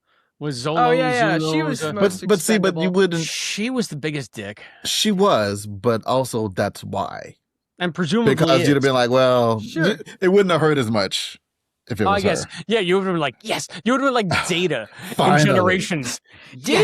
I mean, I don't know if I'm like sad because I was emotionally invested in Bobby or anything. Was his name Bobby? Bobby. Yeah. I thought his name was Bobby until a couple days ago. Other than I just thought it was funny that he was a Vulcan bully, but I'm glad that that there's some emotional resonance to him dying. Kyle developing that relationship with Jayden. I like that Jayden and Kyle are a ship. That's very good. Yes, I'm confused like why you're making fun of Jayden's name. I don't understand where you're. No, I think she's saying it properly. Because it's like just the name Jayden, but said with a Klingon way. Jayden. Yeah. That'd be like if he was named Matthew. Like, it's just stupid. Christopher, like it's just. That's Nustifer. Thank you very much. Alice, son. Yeah, Alice, son. It's just like it's just stupid. And then like being like, I am Jayden and Kyle. It's just very funny. I do enjoy Jayden. I like that they brought the skirts for the guys back in this. He looks good. Yeah. These aren't even skants. These are full-on skirts. Just a skirt. I'm saying. Yeah. He looks good. He looks good in the wedding outfit in the last episode too. Yeah. Mm-hmm. The wedding outfit on the dry planet. On the dry planet. There's a lot of issues with that, but I enjoyed how he looked in that one. If you look at the dry planet, I feel like Sean is always, anytime Voyager is mentioned, he mentions the Tuvix thing. I feel like this is going to be your Tuvix, Chris. It is going to be my Tuvix. Why weren't they wet on the water planet, on the fish planet? They got it. Why are they scared of the fish face? It's like they're like, he's too ugly if he's got fish face, so they don't bring the fish face back. It's but it's CGI. Like he's ashamed. It's got to be budget. He's ashamed of the. Yeah, I guess. Do you want Holly Hunter and Paul Giamatti, or do you not? when I saw the fish face in the first episode, or was it? Yeah, one of the first episodes. Why isn't it prosthetics? Okay. It's just CG. It just looked bad to me. It looks like it just looked bad to me. I don't know if they fixed it before the actual air, but the screener, he looked bad. It's a little silly, but I enjoy that it's a little silly. I want silly aliens, but it's like they're like, oh, we need him to be handsome. Well, and here's my thing, CW, CW-fied look. So he transformed. I mean, not the. I know we're talking about every episode of the season, but so he transforms and he gets so that he can go out on the whole of the ship. He doesn't look like a fish guy to me. Like everyone calls him fish. He doesn't look fishy. He's got kind of blue and scales. No, they're talking about his smell. He's kind of Bolian-esque, isn't he? I guess. But I mean, that's the big joke. He doesn't, like, the Caitians look like cats, right? Mm-hmm. There's some bug people that look like bugs. He does not look like a fish. It's just because he's got gills. I don't think he's literally supposed to look like, what was it? John Tesh was in a big fish costume in TNG. That's what I'm saying. I'm like, how is this? How is the obvious joke? Okay. Maybe he's Salamander. Yeah, John Tesh. Right, John Tesh was Katesh. I forgot Katesh. Yeah. Mick Fleetwood competing was with Jaden. Oh, it was dumb Klingon names. Right. It was. And my name is Karis. Thank you. Karis. Okay, but Jahan actually is not a bad Klingon name. He explains it all. Jahan's pretty good. I like Jahan's Jahan. pretty good. just invert the H and the O. You're good. You're good to go. Anyway, so we're talking about Tarima. I think that this is probably her strongest episode as well. One thing that, I do like Zoe's performance for the most part. I always think she's naturalistic. I love her parts with Caleb, and they always resonate with me. However, she's got like this weird baby doll voice, like this weird lispy little girl voice that sometimes drives me up a wall. And I thought her playing that drunk would have driven me insane this episode, but it just made her a little bit more vulnerable to me. So actually everything about the character worked for the first time for me in this episode. Things that annoyed me don't annoy me about her any longer. Mm. That's I like the drunk scene a lot. Like her interactions with Genesis. It's just Jen. She just go by Jen. Genesis. Genesis. Yeah. I thought their scene together was really good, and it felt really real to me. And it brought back memories of being that drunk and having that friend there, and just saying what you think without a censor. She had that story about she reminded her of a girl that she knew. And then something happened to her, and then she said she was never the same again. And it was stuck. She was stuck in a water slide or something, is what she said. Yeah, it's like funny, but also tragic at the same time. Like, what? Oh no. Yeah, I kind of wanted to know the end of that story, but yeah. Right. Yeah. Or I like that it was like a really silly story, but then like saying she was never the same again really implies there was some trauma there, and then just like comedy tragedy ending. I enjoyed that. I understand that like she was drunk, but I do like that they had a conversation. Like, because your standard teen show is gonna drag out this. Oh, I know you like my boyfriend for a season, and as soon as she gets back, she's like, look. Even before she's drunk, like go be with Genesis, like go be with your perfect girl or whatever. Like this was a very well written, very well acted episode. Yeah, I mentioned that in the synopsis. I mean, the scene between Genesis and Tarima in this, to me, is like one of the standouts of the season. For exactly what you said, John. It should have been just like cat fight nonsense, and it wasn't. It was just like a genuine moment of vulnerability between someone that is really lost and someone that's trying to help them. That's the way I read it anyway. I know there are probably going to be a lot of haters online just calling this teen drama. This is not teen drama. Teen drama would have done exactly what you just said. They would have mined an entire freaking season of, oh, you like my boyfriend and my boyfriend like. It would have been nonsense in most other shows. I think in this show they actually handle it like adults, which is refreshing in so many like even on shows that star adults, they don't always handle it like adults because they need to mine character by making decisions so that they can have a plot and some drama.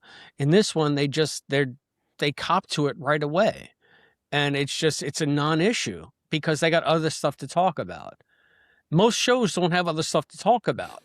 Again, that's why I find myself constantly pleased by this show, because you think they're going to fall into this trap, and then they say, no, here's the trap, and we know it's the trap, and we put a big neon sign on the trap that says trap, trap, trap, trap, and then we step over it. So I feel like that scene was the epitome of that. It was such an exemplary moment where the show gets it right again.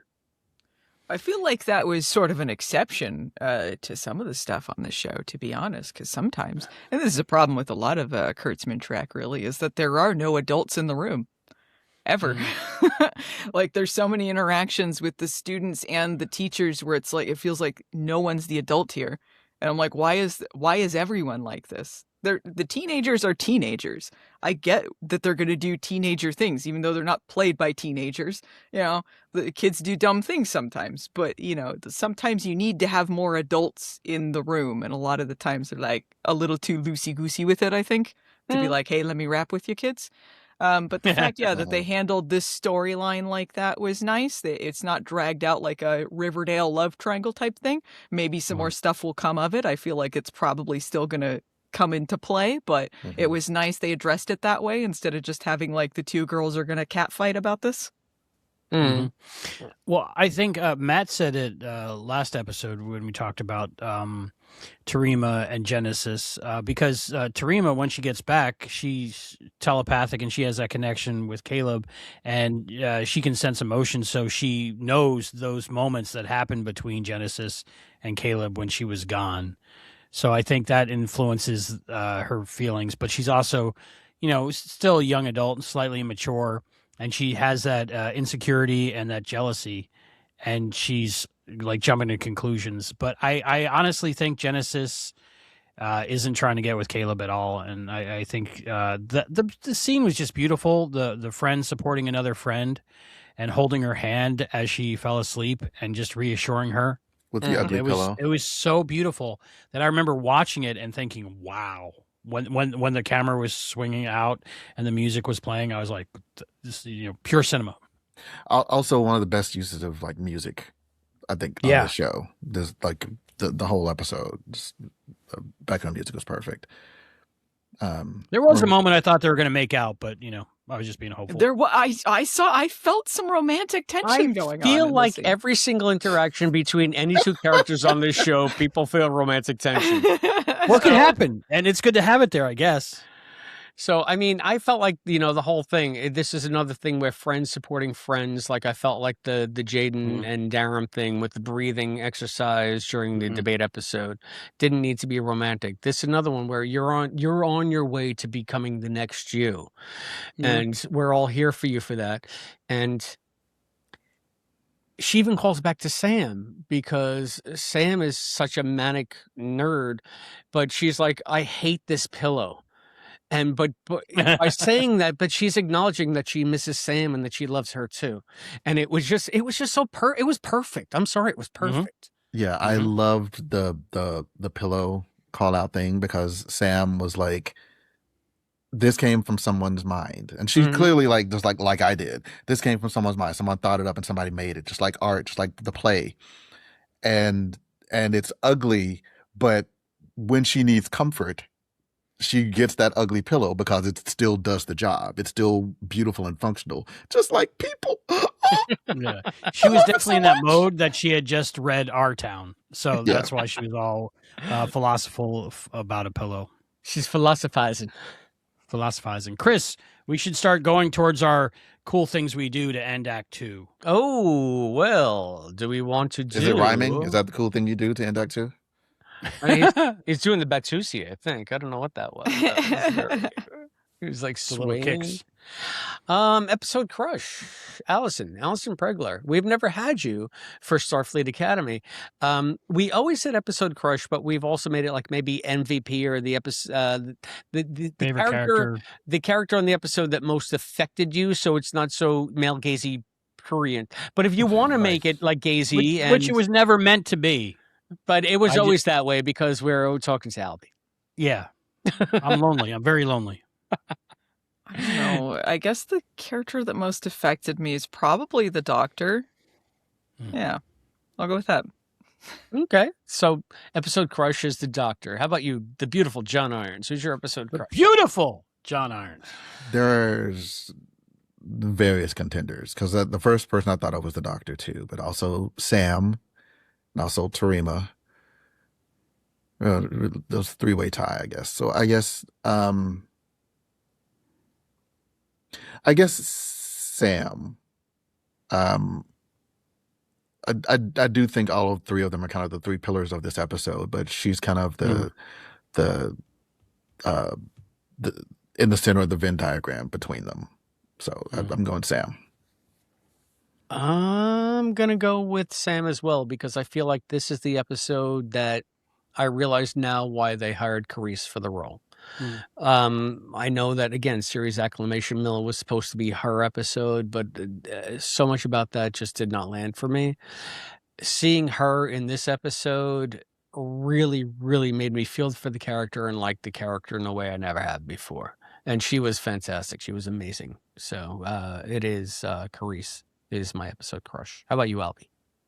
I think Carice did really good in Series Acclamation Mill, and I think people were kind of downing it, but now looking back and looking at her character may have gone through a big change, having aged 17 years for real instead of just basically she was a toddler. So yes, she was comparing things and making different assumptions, but she was just a little kid playing pretend, I think. So, but for this episode, my crush, my favorite character, there's so much good acting in this episode.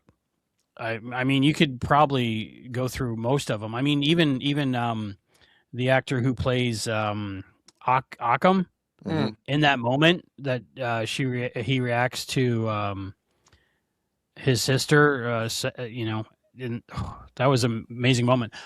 But for me, it was Carice or Zoe. But once I got to that scene with Robert Picardo, I was like, man, this guy can act, and this is that moment for him in all of Star Trek. So I gotta give it to the Doctor for this one, Robert Picardo. All right. Favorite part of the episode, Allison? What was your favorite part of this episode? I think it's when the Doctor wouldn't hold Sam's hand, because that was heartbreaking. That is something. How about you, John?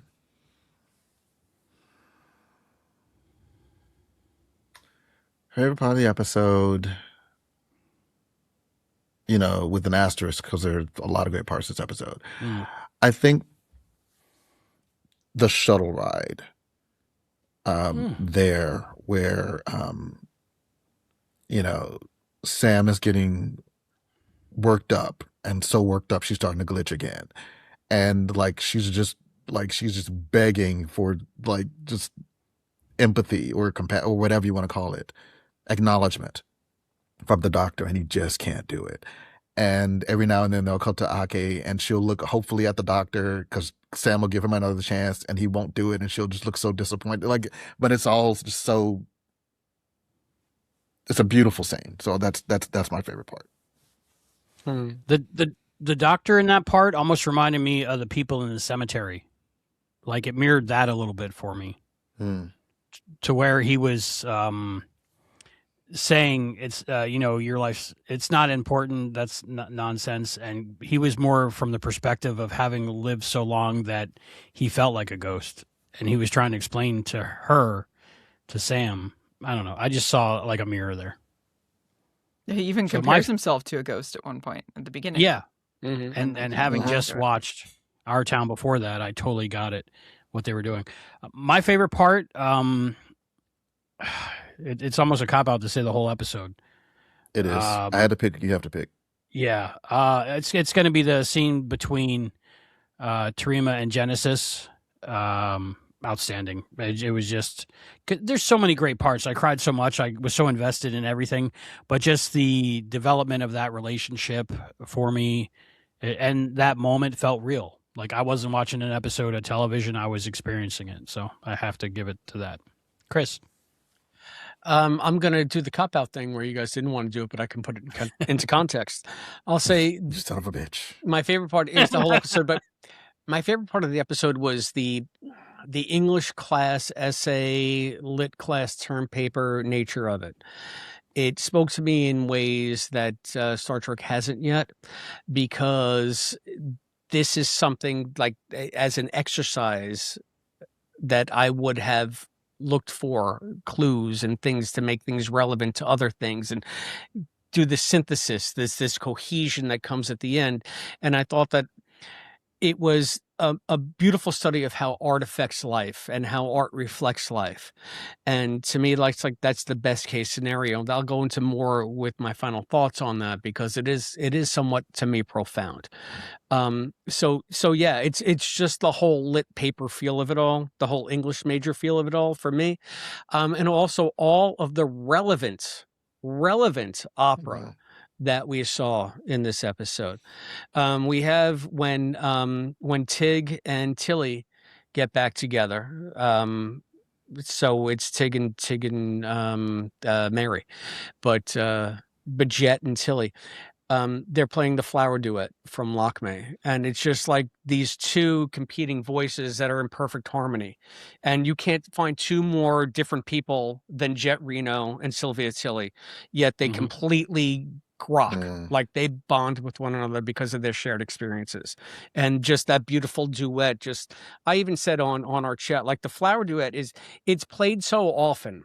It's almost throwaway. Like even if you don't know opera, you probably know, but it is such a profoundly beautiful piece of music. It's easy to overlook that because it just becomes so commonplace. But it was perfect for that scene. And the other scene was when the doctor is speaking to Ake on the way to Cask. And this also goes in with the whole Yorktown thing. It's a piece called E luce ven la stelle.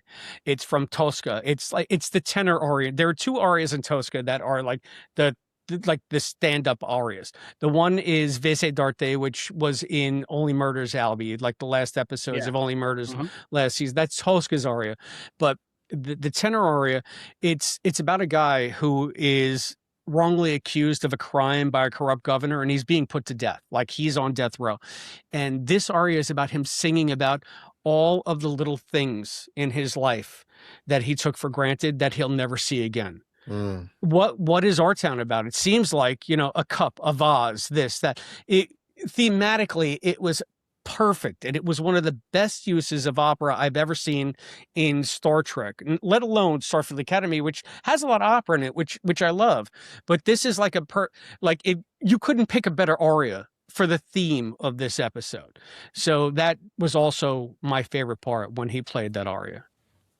Thanks for explaining that. I'm glad to get more context about what that means. I appreciate what they did. Yeah, wait until my new show that's going to be here on the Treksploration network. I can't wait. I'm making a logo now. I'm going to start trying to maybe do a show about all the opera that is in Star Trek and talk about what it means in context of the episode and what it's all about. So I have the book right here behind me, Allison, that you bought me, Night at the Opera. I use that a lot, as I've told you. So thank you for that gift. You're welcome. Yeah, this is one of the best uses of opera that I've ever seen in Star Trek. Well, keep those links sending too, Chris, because I love watching those. Because I would never see them if you don't send me those links, and they're amazing. So hopefully we'll be able to find public domain versions of these arias that we can play on the show and not get hit. If only my Regal Unlimited included those Met opera performances. It's $39, please. I'd tell you which ones to go see. I'd tell you which ones to go see. You can skip some of them.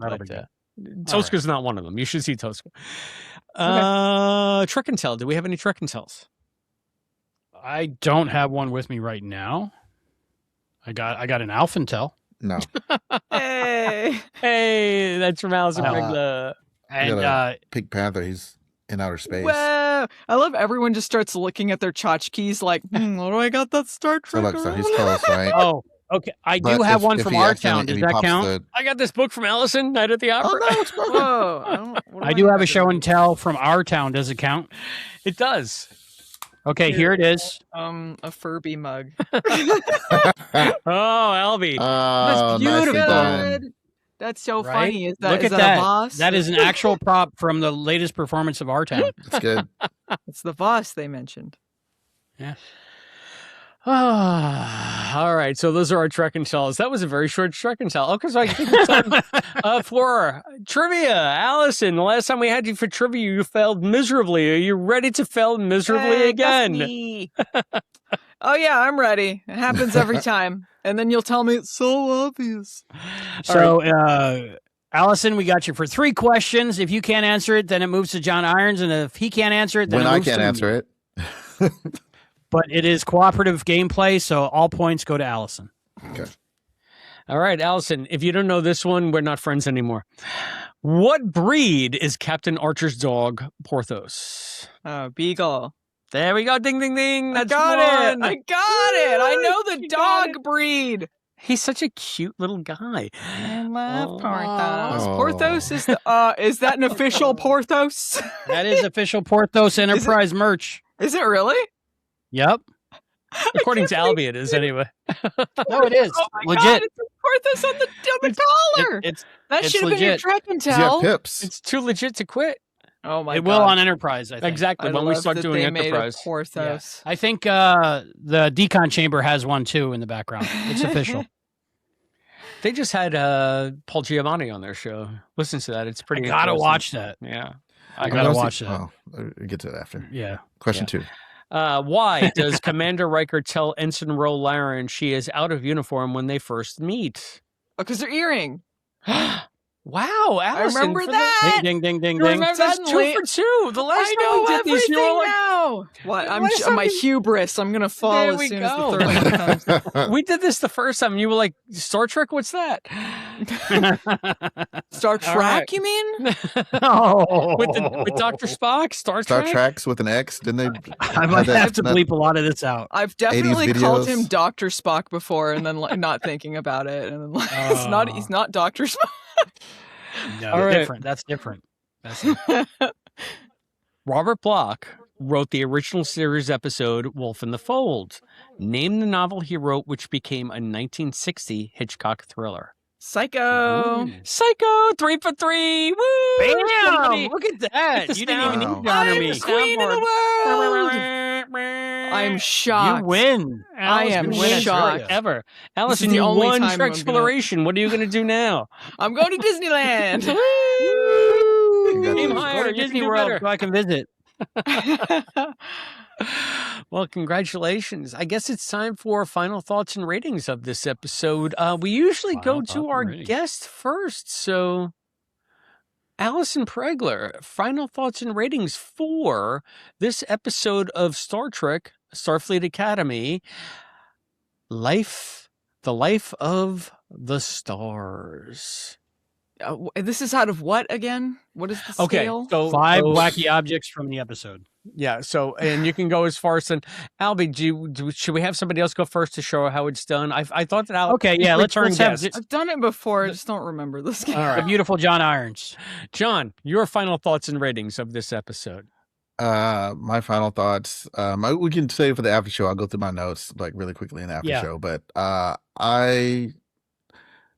it's like I said at the beginning. Like, not only is this my favorite episode of Starfleet Academy, not only do I think this is one of the best episodes of Star Trek, this is an excellent episode of television. Like, I genuinely would not be surprised if this was nominated for like Emmys and stuff. Like, this was such a higher quality show than I was ever expecting from a Star Trek show, and B, like this show.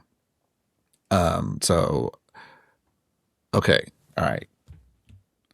I'm going to, out of 5 wacky things, I'm going to give it 10 casks of floating Bajoran space wine. Ooh, love it. Wow, Love it. bringing the Bejor for the Cisco, I guess. Mhm. Cask. A cask. I know. I heard. I got it. Yeah, I got I understood. Yeah. Uh-huh. That's why I went up to 10, because I Something with proof. Yeah. Exactly. no. So, Allison, now that you know how it's done, All right. Yeah, do it just. final thoughts and ratings, and no Did cast we influence you, please. Allison? All right. Have you had a change of heart? Look, I appreciate what they were doing. I liked the themes, and I appreciate some of it more talking to you guys about it as well. I still am very, very mixed on Starfleet Academy as a whole. I do think it probably is their best episode. So out of 5, I would say I'd rate it 3. Yeah, 3 out of 5 of Jaden's skirts. Wow. 3 out of 5. Okay. That's better than half. All right. I'll do better than average. All right. Yeah. Okay. I'll go. I think this episode is beautiful. It shocked me how beautiful it was. I knew it was good, but I didn't understand what I didn't understand about it. until after I had seen Our Town. And then after I had seen it, I realized that this episode was written by, is it Gaia Violo? Close, Gaia Violo. Gaia Violo, I apologize, and Jane Maggs. It was written by two people that actually loved this play and understood it, and it meant a lot to them. And I could tell in the writing. And this is an episode that very few episodes have affected me this much. And I'm surprised and shocked that it came out of Starfleet Academy, Kurtzman era New Trek. I mean, it shows right there that if you have the right people in the room, you can do amazing things. And it's my favorite of the 10. And I have to, again, recommend, go watch the Voyager episode in real life, go watch Our Town, go see Our Town, then watch this episode again. And it just puts it on another level. My rating for it out of 5, I'm going to go with 11 chairs, one of them empty. Chris. I'm going to mirror some of what John said. Not only do I think this is the best episode of Academy, I think this is one of the best episodes of Star Trek I've ever seen, but that could be a very specific Chris thing. And John. I have not seen Our Town, so I appreciate that there might be some cut and paste when it comes to like lifting themes, lifting ideas that Our Town explores and putting them in context of Academy and Star Trek, but I have no basis for that. I haven't seen the show. So as far as I'm concerned, all the stuff that they explore here resonated with me in a very real way. And it's not just like being the English major in me being spoke to here, which I've spoken to before, but so much that is expressed in this episode, and I don't know if this is cut and paste or just part of the episode, jives with my philosophy of life. There's a line here where they say that life is a heartbreaking, gorgeous blip in the universe. Everything matters and nothing does. I don't know if that's from your town, Our Town, or if that's just part of this episode, but that has always been my philosophy, and I've never put it that eloquently. I say that we're a burp. We're a burp of sentience in an impossibility. And the fact that we're even here defies every odd in the universe. Like, there is no reason why we should be here in an infinite universe. But here we are, and we should embrace and love every second of this life we get to live. We get to exist. And I feel like this episode posits that, which jives with me. But also, part of the reason I loved being an English major was exploring ideas, exploring, to put it in Star Trek terms, the human condition. I went to journalism because I thought it was a practical application, but I never jived with like writing news. I couldn't stand it. I always felt like reading an article or reading the paper, it told you what you needed to know about the world, but as a book nerd, as a reader, as an English major, as someone who just loves literature and fiction, fiction has taught me everything I need to know so far about being a human being, about living in this world as a person who interacts with other people. It's like it gives you a blueprint for life. And I feel like this episode, again, tried to distill that idea and give it to these kids. So it spoke to me on so many personal levels that I got to give this one 5 out of 5. This is by far the best episode of the season. I'm going to give it 5 out of 5. Tosca tenor arias out of 5.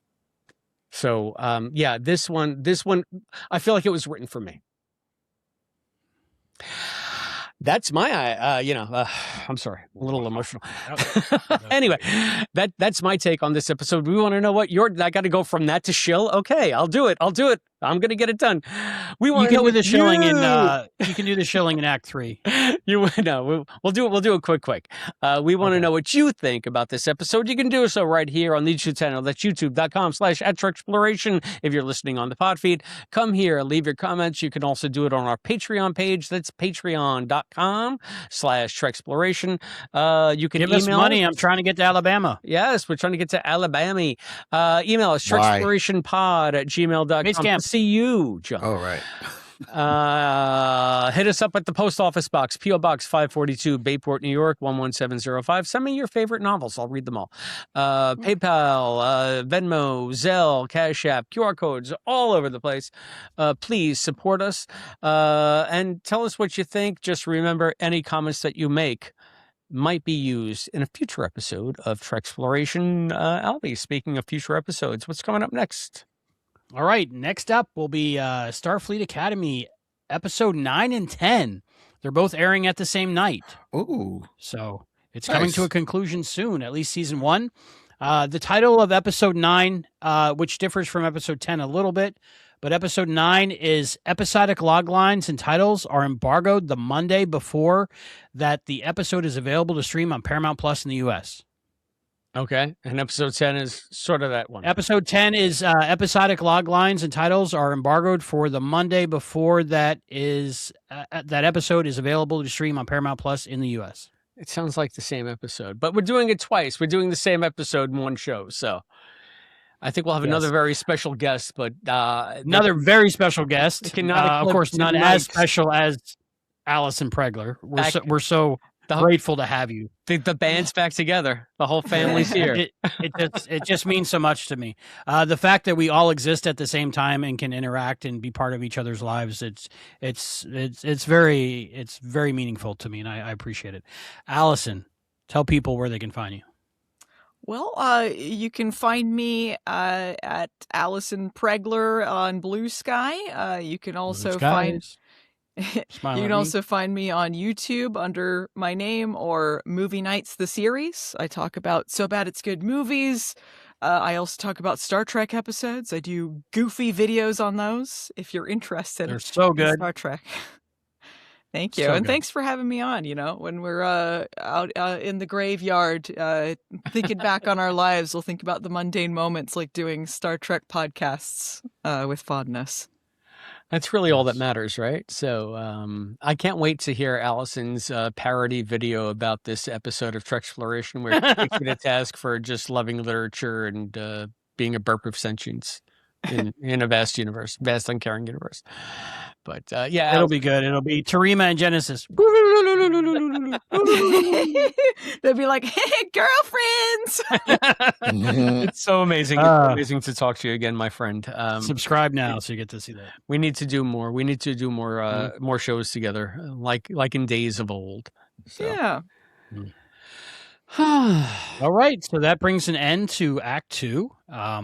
Thank you so much, Allison, for joining us for the first 2 acts. And Act 3 will be coming right up with me, the beautiful John Irons, and Chris.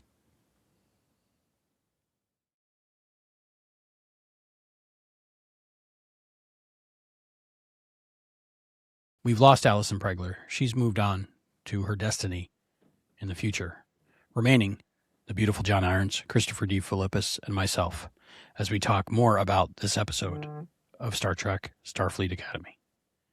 Chris, how you doing? I should have taken more advantage of that last break because I really seriously have to do a number 2 and we have to go through like another but I learned from this episode. It's not the load that breaks you, but how you carry it. So I'm going to carry it, goddammit, for this third act of Treksploration. Season 1, episode 7, Stars episode 8. In My Destination. It's episode 8. Stars episode 8. In the life of the stars. An 8 turned on its side is infinity. Wow. Don't schoolhouse rock me. I schoolhouse rock you. The life of the stars. That's a reference to I think they did mention a line in the episode from our town where it's about the difference in the life of humans in the small town, the life versus of village, the life of the village versus the life of the stars. Yes. And I figured that anything that sounded like really amazingly poignant was lifted right out of our town. It's fair. The newer version, if it's still on Broadway, go see it, Chris. But I'm gonna try it. I know that Sheldon's in it, so yeah. The whole stage is decorated by lanterns that represent the stars, so it's pretty cool looking. Yeah, and it's if you look up, they form a question mark. Like it's might be a little too esoteric for Dr. Laura, but we'll see. Well, I mean, it's not like a major part of the thing. It just happens to be there. Gotcha. Serenity and I bet each other, but we both agreed that you would get emotional reviewing this episode, Chris. So when you did get emotional, I cried again. I cried every time. I couldn't, like the first time I watched it, forget about it. I said to you guys, because we were thinking about going that night, and I was like, there is no way I can process what I just saw and write a synopsis and talk about it. I was a mess. So yeah, 100%. I was emotional. So you guys the timing worked out. Yeah, it did. It really did. But Our town played its final performance on January 19th of 2025. Right after my birthday. Happy birthday. 2026, you mean? Well, or maybe it was last year. All right, then it was like last year. Yeah, no, it was a while back. And ended January. Oh, you know what? I guess it was. Yeah, the performances ended January 19th, 2025, and I guess it was just nominated based on that. So that's why it's in the news again. So I'm not going to see it. Oh well. Why did you guys think, I mean, you and Rennie know me pretty well, but why did you think I was going to get emotional on this? Like what specifically did you see that you thought would touch me? I thought, hi, I'm Serenity. I'm the producer. daughter. I'm the producer. Stage manager. Yeah. Stage manager. No. I thought that Chris would get emotional because I know the things that they were saying in the play was smart, and I knew it would connect with him because whenever he talks, he sounds smart. They said smart stuff. He's very smart. He'd understand it, and he'd get emotional over it. He's the smart one. We got the smart one, the beautiful one, and the guy who edits. That's what we got here. Oh, thank you. I appreciate you. Oh, I'll take it. Yeah, there you go. I just thought the part where Picardo broke and was just had that emotional moment. I thought it would impact you because I know you don't like Voyager unless you've seen the episode. But I knew it would resonate with you for some reason. Well, you were right about that on many levels. Yeah. For me, I got to talk a little bit about our town now that we have a little bit more time being the third act. I didn't go over hardly any of my notes yet, but we'll get there. For me, it was very impactful about the little things. I mean, this play was written, or the book, I don't know which came first, was written in 1938. Play. I think it was written as a play. Okay, as a play. It is the best advertisement for putting down your phone and living your life. Because, I felt like I was high last night. Just my mind was expanded. I wasn't, but my mind was expanded, and I was, when I watched our town, the compartmentalization that lets us live life and keep going was all broken down. So I had felt that life is like you jump out of a plane without a parachute, and what our life is that moment between the plane and hitting the ground, and there's nothing you can do to stop it. I think they mentioned they don't want the train to keep going. That's why George and Emily. That's why George and Emily didn't want to get married, because they didn't want to go further down the track knowing that it's going to slam into a mountain at some point. And it just made me, being 50, it's hard to say out loud, being 50, I know there's less days ahead of me than there are behind me. and that I didn't take advantage of appreciating all the moments along the way. And it's very heartbreaking. And I think they said something like that in the documentary about the play that we watched, about when older people watch it, that they get that feeling. And I think from this point forward, until I forget and go back to living blind, I will try to appreciate life more and put down my phone and talk eye to eye to people and just absorb it and appreciate it for what it is. And it was on another level, it was emotional for me because the doctor trying to avoid the pain because he lost his daughter. So he didn't want that to ever happen to him again. So he shut people out and he didn't make that emotional connection. That happened to me. When I was 40, I lost my wife, lost my family. And all that was left was me and Serenity, and luckily we got Grogu. But I never wanted to go through that pain. I was in pain for 4 years. I cried. Hi, Grogu. I cried for 4 years. And when I wasn't crying outwardly, I was crying inside. I couldn't go on, and somehow I did. And it was thanks to you two and a couple other people from our podcasting circle that just, kept checking on me and kept me going. But I realize now that I've gotten past the age and I wasted those 10 years where I could have maybe found someone else and then marched 2 by 2 into, the graveyard. I realized by avoiding that pain, I caused another pain of missing out on life. So I was a mess and broken up from this episode. What did you think, John Irons? Follow that, John. I don't think it affected me on like to my core in that same way, or even as emotionally, Chris, as it did for you. This hit me. I mean, obviously it did hit me emotionally, but it, like, to me, the appeal of this was like the intellect of this episode. It's so well crafted. The way, because it would have been easy to, I'm trying to think, I'm not even sure how to even express it. Like, there were all sorts of pitfalls that it didn't fall into. It could have been too heavy-handed and laid out exactly what the play meant.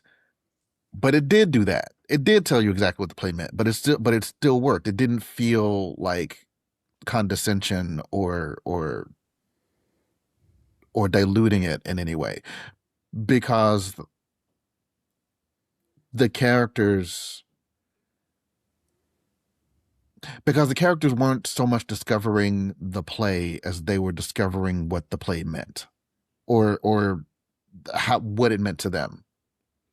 So again, it sounds super obvious. Like, the play is like, you see the lens of the play through the exploration of the characters. Well, of course you do. Like, that's, of course, like, that's the whole point. But like, legit, there was a point in this episode where they're like, I'm sorry, we can't fix Sam. She's going to die. And you don't know. This is the first season. You don't know necessarily. I mean, it would suck, but they just killed Bobby, right? Not that Bobby is Sam, but you don't really know what the rules are because the show is not established yet as, we don't kill main characters, or we do. I half bought it because I didn't know. I genuinely, I didn't think it was a given, but I was like, I was sincerely wondering if we're going to lose 3 characters out of this main characters, because Sam would be dead, and Tarima's like, I've got to go. I can't do this. I'm leaving. And I thought less that was going to be the case, but it might have been the case. And I can't remember if it was the doctor or, because the Chancellor can't leave. If she leaves, it falls apart. Although she maybe has a little bit of a drinking problem. Am I the one picking that up? She's I don't, maybe not a problem yet, but like ever since the Miyazaki episode, like she's like they're showing her drinking a lot, like drinking alone. Lanthanites got iron livers. Yeah, I mean, I guess true. She said like all her taste buds are burned off, so maybe it doesn't really affect her. It's not like I've seen her get drunk, but like anyway, there was a point. This wasn't an emotional roller coaster. So when I say like it didn't hit me as emotionally, I doesn't mean it didn't hit me emotionally. But to me, the reason that this episode stands out so much is it was like watching Masterpiece Theater. Like they did everything they tried to do. And I think this is the first episode I can tell you this. Even episodes that I really liked. I loved the debate episode. I loved the Miyazaki episode. But they weren't perfect. I feel like this episode was kind of perfect. Like I feel like everything they tried to do, they did well. I think that's a testament to Gaia's talents. I mean, the best episodes of this season have been written by her, hands down. So not to diss Jane Maggs or Mag, fix that in post, Albie.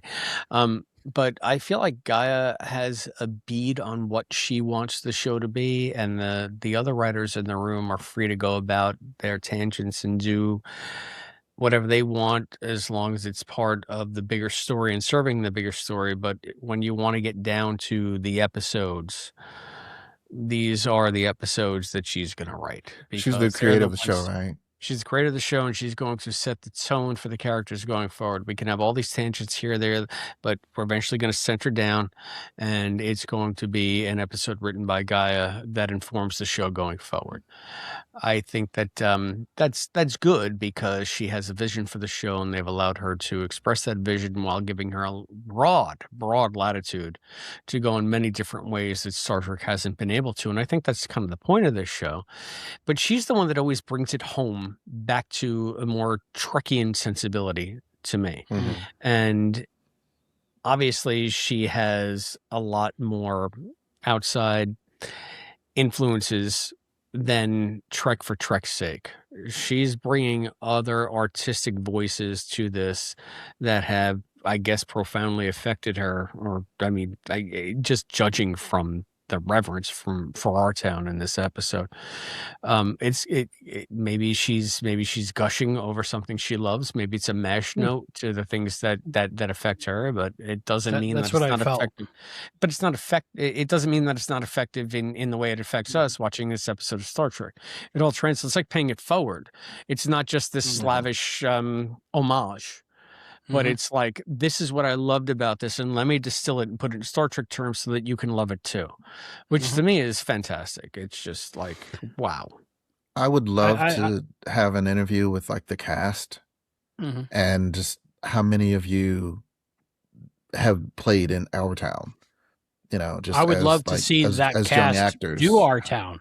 How many of you played some role at some point in our town, you know, in your careers? And I think that's something that would be done. You know how they do Once More Feeling at comic book conventions, at a Star Trek convention? I assume there's going to be a room with our town going on. You know, it's like Shakespeare. You've done something at least once. Like you've done it. Like on some level, you've done it. If you're working, you know, if you're a working comic, you have made a fart joke at some point in your career. If you're a working actor, you know, you've done some Shakespeare. You've done something on our town. How I am so grateful for Gaia to be part of Star Trek now, because for so long, it seemed like the people in charge of Star Trek and the people writing for Star Trek are there for the paycheck. And yes, they get to the next episode and they get to the next episode, but it's not meaningful. But so far, the things that she's had her hand in Starfleet Academy, for me, are meaningful. So I think she cares. She's not there for the paycheck. You know, that's nice and it helps, but she's there to make something, if that makes sense. Yeah, no, she's there. She's there to express a vision. She's there to bring her art to fruition. Not so just rare now because she's in a writer's room hacking it out. Yeah, and it's so rare. And when kudos you get to pictures the of writers' director rooms also. with- Sorry. But I'm sorry. What was the director's name? Oh, I said now in a time where you get pictures of writers' room and they all have Chat GPT open on their laptop, I feel like she wrote this longhand on a yellow legal pad with a number 2 pencil. Mm-hmm. Yeah, she was journaling this one. The director is Andy Armaganian. Yes. Yeah, great also job. Directed some of like the best episodes. Yeah, And again, was it the previous one? he's directed so many now, I lose track. Yeah, I think he's. Yeah, I think That's the one majority. thing I disagree with Allison. The cinematography, I think, is amazing in this. And Andy, it's A-N-D-I. Are we sure it's a he? It might be a she, and I'm sorry if I'm Oh, just that's right. assuming. Sorry. Mm. Yeah, I'm gonna look them up and just make sure. Yeah, like I saw the episode before I saw Our Town, and then I saw Our Town, then I watched the episode again, and so there were things again like it's Andy Armaganian. It is a she. Ah, So great job. excellent work. sorry. That's all right. What was I saying? I'm so sorry about seeing Our Town and then. Right. So again, it's one of those like I've never seen. What's another good example? I've never seen Rent. I've never seen Gotta Cats, see Rent. but I know the story. Like I like. AIDS. It was originally called La Boheme. Yeah, La Boheme. Yeah. Yeah. I like. So I got when he opened the episode talking about the dawn. I vaguely got it, I think, and when it ended on the single spot, and when it, well, and see that's the thing. Like even like you said, Chris, even the things that you didn't know, they tell you what you need to know. There was enough context to get the feeling, just to get the depth that they wanted to convey. For me, anyway. And even like cinematically, he was like he's describing the stage directions. Yeah, it's the colors are muted, and then they do that so you know what it means. And there's a single spotlight, and then they do that so you know what it means. Like, and let's talk about that's what I mean by a perfectly crafted episode. Let's talk about some of the differences. Occam, when he got the part of the narrator, right? On my first few watches before I saw Our Town, I thought to myself, oh, he always gets the short end of the stick. He's the mascot. He's the narrator. Nobody appreciates him, right? And he doesn't know what the part of the narrator is, but he's just like sick. He says like he's excited to do anything, right? And then after you find out that the narrator is basically the star or the main character of the show, then it hits on a different level. And there's a lot of things like that. Like when Tarima and Caleb are walking down the hallway, it's reminiscent of George and Emily walking home from school. And there's just different little things in there that completely went over my head the first time I watched it. And I wonder, and made me realize how many other things am I watching and just dismissing things that would really mean something if I weren't so ignorant of those particular things.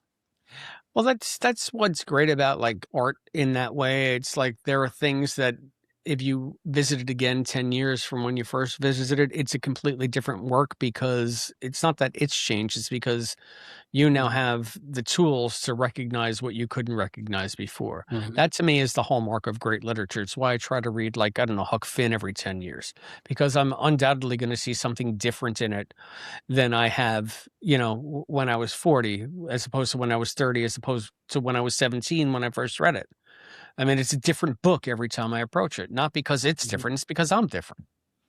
There's also a Darmark and Tanagra. Yeah. Kind of aspect to it. Like that's one of the things, and I've told you before, like, I've got this little, side quest mission to show my kids like all the, like, these are the 80s movies you need to see. These are 90s movies you need to see. And it's because it comes up. It's because she's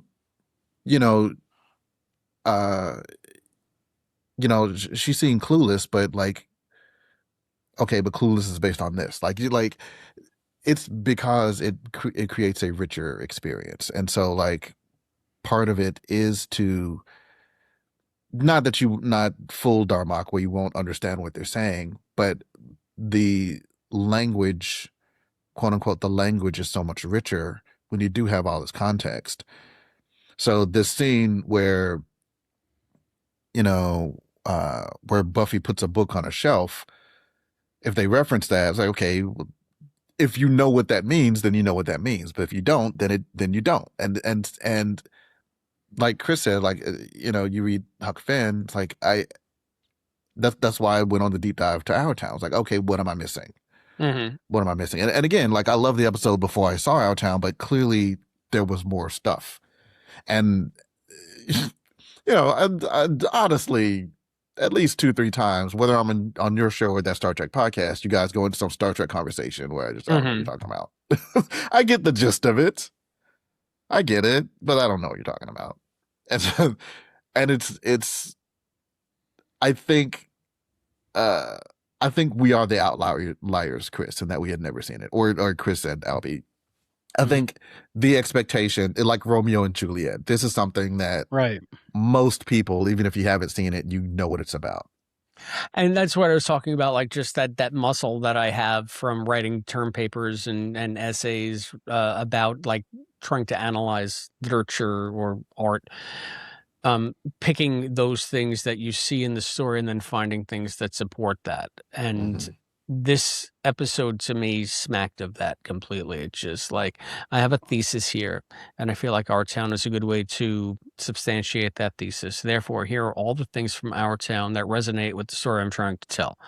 And some might call it a cop-out. They might call it hack. They might call it cheap. But I'm just saying that, as I said before, this is one piece of art informing another piece of art and bringing everything that's relevant to that piece of art to a new audience. I'm sorry, I'm repeating myself. No, I was going to say, I think it's not a cop-out because they use this episode to further the story they're already telling. All these threads, like you said, this important moment for Tarima's character, this important moment for Sam, this important moment for the Doctor, this important moment for the Tarima-Caleb relationship, this important moment for the Tarima-Genesis relationship, or the Sam Tarima. Like, it's like it's like a lens, and it like these various light beams were shining onto one side of this lens, and the play focused it into like a nice, beautiful little laser of emotion. Laser of emotion. Nice. I think a lazy writer's room would have, or something that network notes or something would have dumbed down the whole premise and made it maybe about Romeo and Juliet, or something that everyone on the planet basically has the idea of, even if they've never seen it, Romeo and Juliet. But they didn't dumb it down. They said, this is our town. If you went through college, you probably read it or performed it, but not everybody is going to have that instant reference of what it is. Like me, I didn't even know if it was a real thing or not. So, but they didn't dumb it down, and that made it so much better. It's funny because, again, the aria I was talking about, the aria from Tosca, I've been looking up the translation if I could read.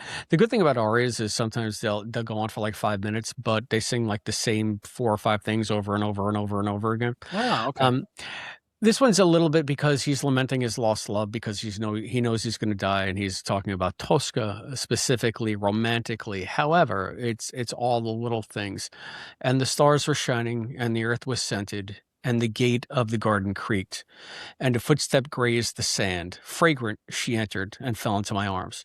Oh, sweet kisses and languorous caresses. While trembling, I stripped the beautiful form of its veils. Forever, my dream of love has vanished. That moment has fled, and I die in desperation, and I die in desperation, and I never before loved life so much. Again, thematically, that's what this episode is about. I mean, when I said this was a perfect synthesis of opera in Star Trek, I've never seen a better example. Again, people that care are making this. Yeah. So anyway, and now I have the aura in my head, so it's very there's a lot of grand stuff going on in my brain right now. So you liked Disco because the computer was named Aria, right? Or was that a different character? Who was Aria? And you're thinking Ariam. Ariam. Ariam. She was the robot lady. A robot lady. Yeah. Whew. Yeah. For me, this was an emotional ride. This episode. There's other episodes where I get emotional. I think yesterday's Enterprise was one of my first experiences getting emotional with Star Trek because Tasha came back. The Offspring, when Data loses his daughter. I was thinking about the Offspring in this. Like, I mean, this could if Data was on this instead of the Doctor, a lull would have been a heavy feature in this episode, I'm sure. Mm-hmm. So I also think that though there's a lot more investment in Data's character than there is in the Doctor. So we probably would have known from episode 1 why he was reluctant to mentor Sam. For me, the Doctor's real and exists in my life because I live in Voyager so much. That I was going to say the Doctor. The emotional impact was crazy. Data wouldn't have rejected Sam. That's a Doctor thing. Data wouldn't have done that. If Sam came to us, you're another synthetic life form. Like, can you be my mentor? I would be honored to. Like, he'd be down instantly. Right, there's no emotion there for Data, but also, does he have his emotion chip? Is it fused? Can he turn it on? Can he turn it off? What movie is it, and how do we need him to have his emotions in this movie? Right, speaking of emotions, that was the tragedy of that episode, that the loss was so profound, but he couldn't experience it. All right, I want to, if you gentlemen want to indulge me, I want to go through my notes, and if you want to, we can stop to talk about each one. Sure, please. All right, so I'm even going to go over the ones that I already mentioned. All right, literally, Doctor's Log, yes. Hadn't seen Our Town, so didn't get the Dawn reference. Okay, so Tarima comes in, and people are kind of looking at her. And so like she can hear the thoughts of everyone walking by. So it's not like I would just be thinking. I would assume I knew what people were thinking. She actually knows what people are thinking. So if she said like they're looking at me like I'm a monster, that's not speculation. She actually knows that, which makes it super tragic to me. How was going to Cask not the first thing they did? Question mark. I presumed when they were like, okay, we're sending you to Detroit or wherever it was for the patch. I presumed that they went to Cask first, but I'm okay with it. In fact, I like it more that they didn't, because Sam said, don't call me, I'll call you. And they respected that. And they even said, had we known, but you haven't contacted us in so long. Yeah. And for them, so long is, again, it's like, for them, it's been like decades. Yes. Next, maybe that's why they were in such a hurry, because of the time dilation. Yes, which I did call at the time. I called on that episode. Yeah. Can Tarima read Sam? Presumably, her paw is strong, which that could have been bullshit. So Sam has a soul. I'm fine with that. Does that mean but I presume telepathy isn't like a soul thing. I think it's a mind thing. So can Tarima read Sam? Because like Troy couldn't read Data, right? Right. And again, not that these are necessarily equivalent. It could be yes or no. I'm fine. I don't think there's any proof that Tarima can read Sam. But you say Troy couldn't read Data, but he had no emotions at the time in the show. Like, could Troy read Data in Generations when his emotion chip was failing? We never really explored that. Could she read Data in First Contact when he decided to turn on his chip? But we never explored that. It'd be an interesting question. Speaking of Sam and going to the spa and her ongoing glitching, I think that was another example of great writing, because she was keeping the fact that she wasn't okay to herself, which a lot of us, many of us do. If we have some kind of terminal illness or a glitch, we might dismiss it, maybe because we don't want to deal with it, but also because we don't want to be the person that has this, and we want to be viewed as us and not the condition. And so I think even though it was kind of silly, it really wasn't. It was very poignant. I don't think it was silly at all. I think that's very so.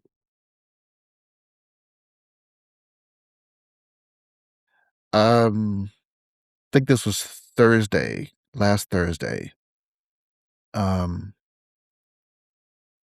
There was reports of someone with a gun at my daughter's high school.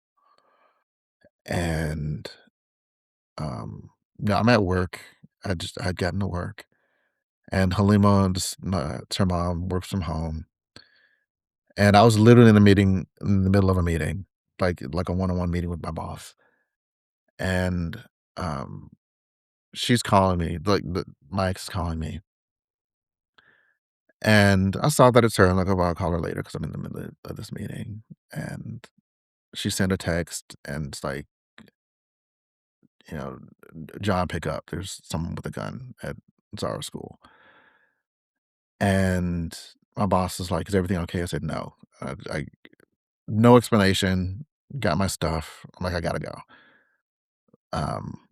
Just happened to drive that day. I never drive to work. It just so happened because I had a doctor's appointment early anyway. So there's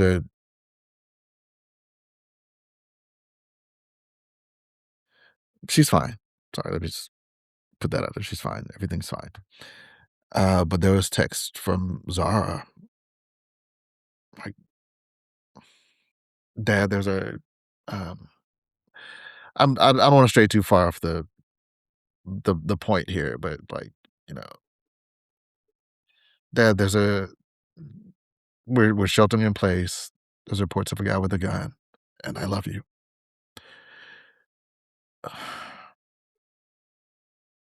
Like I said, she was fine.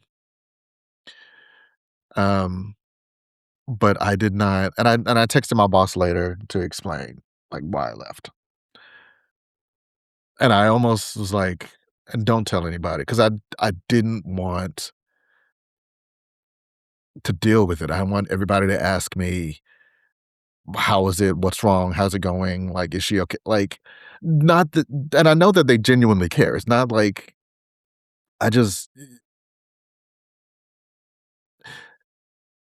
sometimes something is just shitty and scary, and you know that there's nothing that anybody can do about it.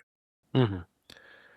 And while I appreciate your thoughts and your prayers and your care,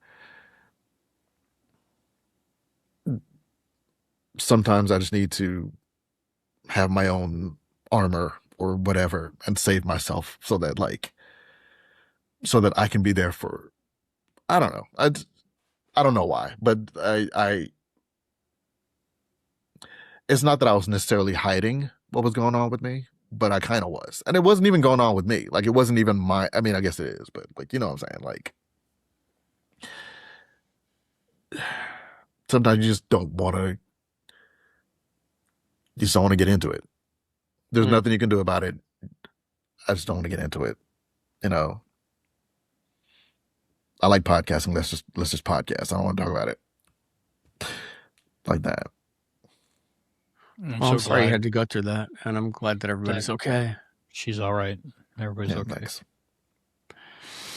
But I mean, you want to move to where exactly? Like Canada? Yeah, yeah. Canada, yeah. Join Allison. We tried. She had the right idea.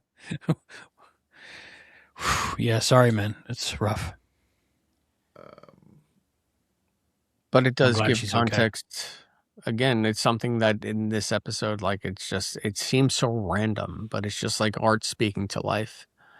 And the fact that you never know how a character's journey is going to coincide with your own journey and affect you in some profound way that you never expected.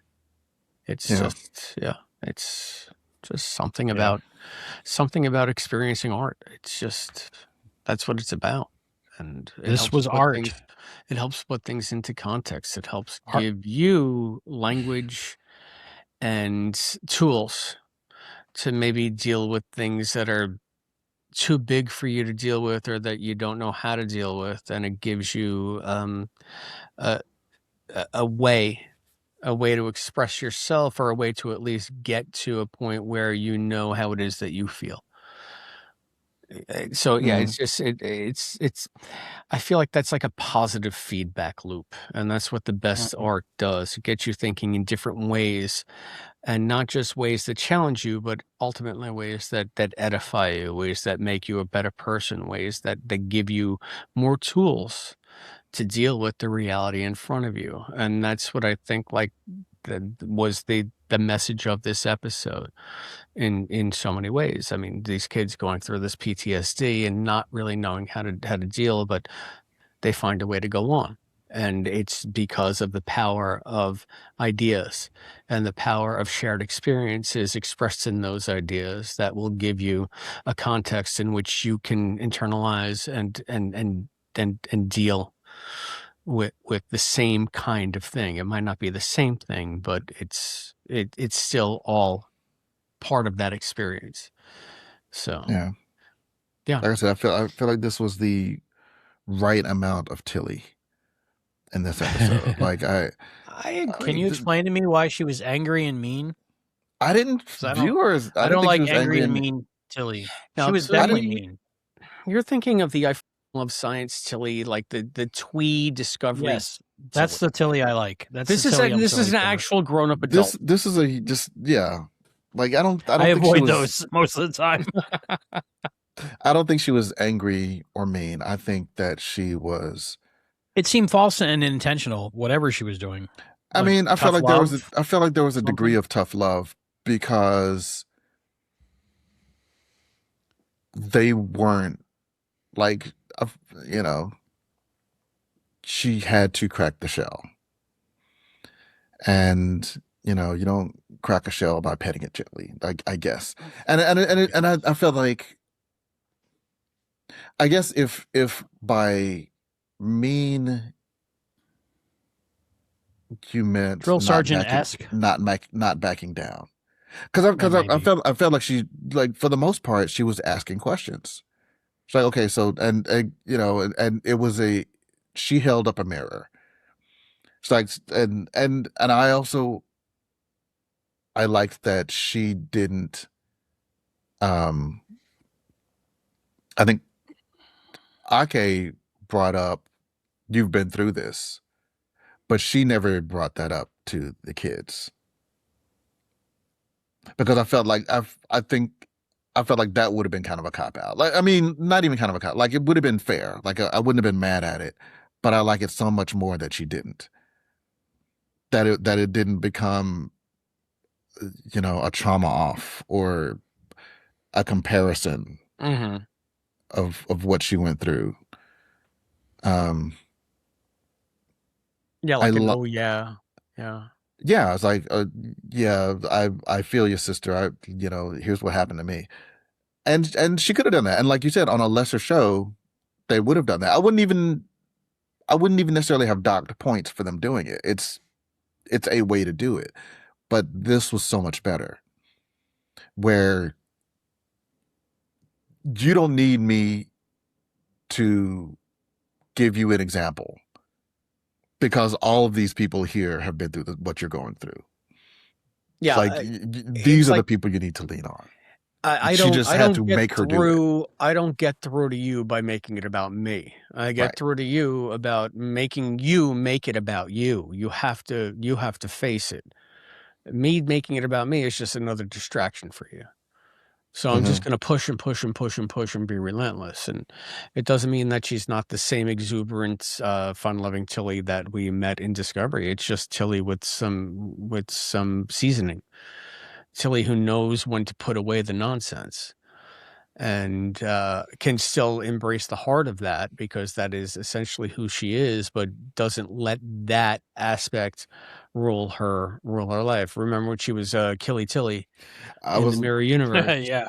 I was gonna say I didn't see anything in her in this episode that we didn't see in her in Discovery. Okay. She just rubbed me the wrong way in this. Maybe I'm sensitive to mean women. Okay, but also I usually turn around and walk the other way. Well, but also like I'm guessing you haven't done a lot of rewatches of Discovery, given how much you hate Discovery. So you might be thinking when you think of Tilly, you think of season 1 or 2, as opposed to like the more mature Tilly that came later. Maybe. Yeah, it could be. I just think it's nice to see Tilly as an evolved version of the character, but still keeping the core of everything that everybody professes to love about her. My next note, the ladies share a drink, women fixing things behind the scenes, all capitals, like always. Caleb chases down Tarima. Jake, when you look at me, what am I looking for exactly? Killer line. 3-point psychic damage. Side note, Jaden describing his opera, no stage fright. He's excited. Is that why he's allowed to skip the class? Yeah, he's got a cold. He's got a cold. Surely a hypo can fix a cold.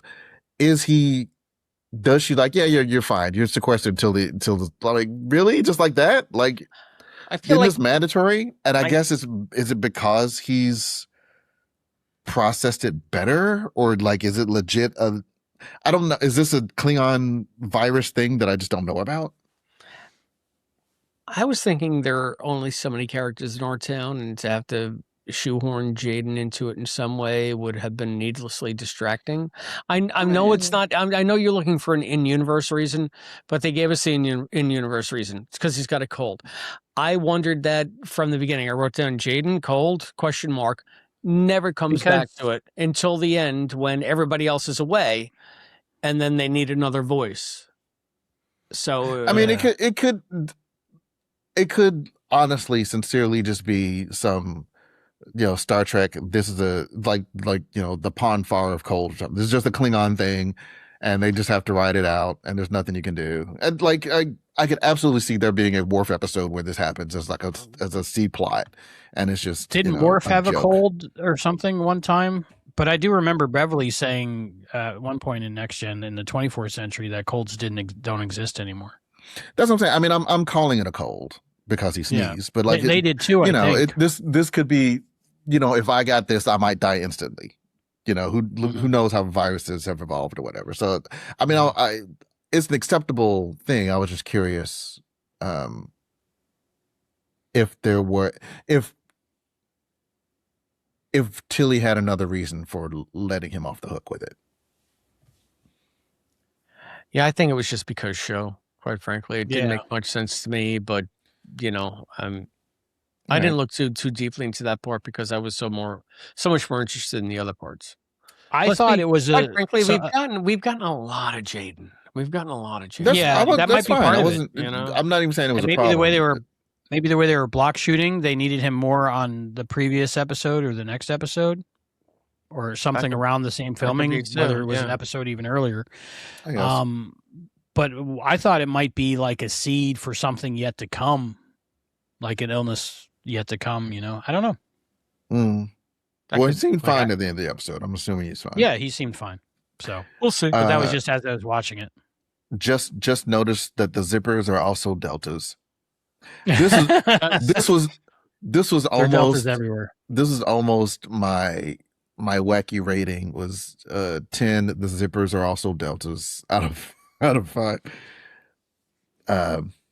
How does Sam get underwear up her butt? Is that what she said? It was on her butt.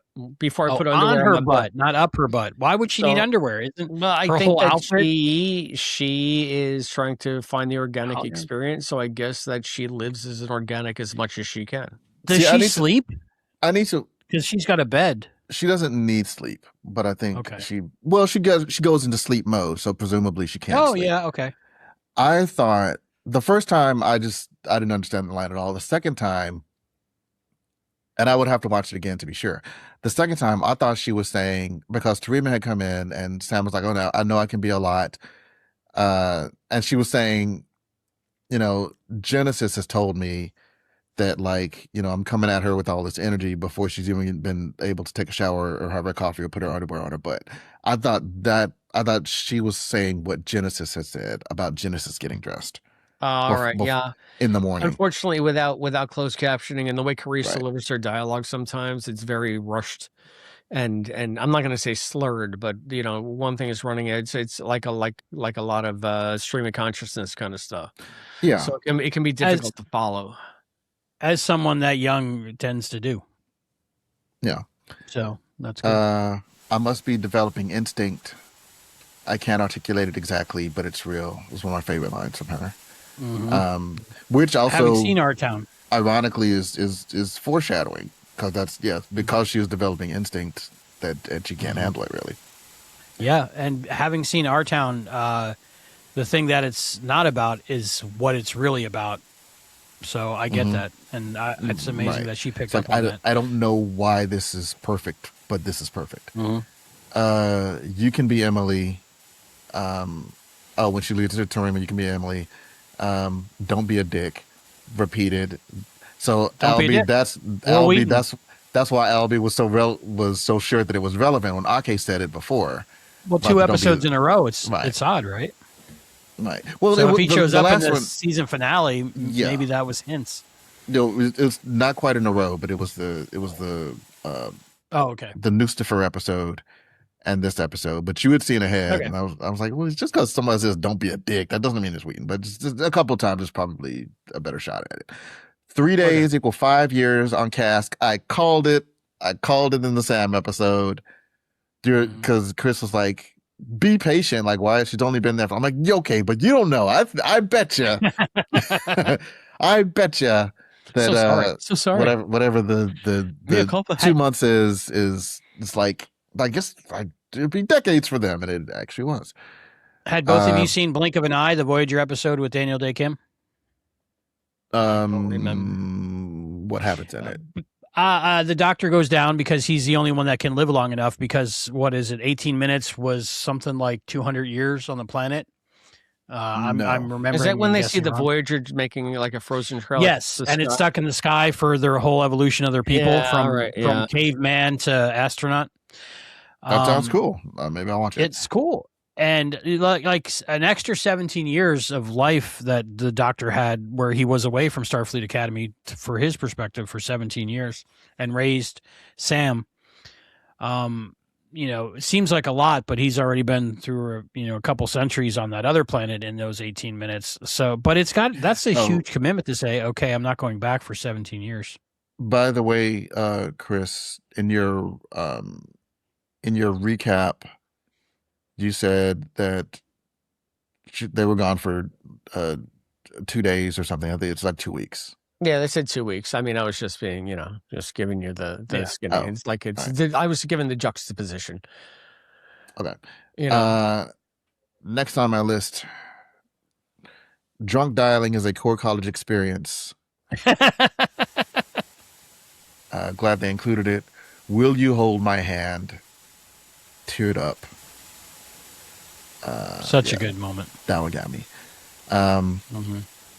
I could make choices back then. Time is gone before you know it. The pillow was ugly. As I said this on the show. The pillow was ugly but functional and comfortable. Sam sees the beauty in it.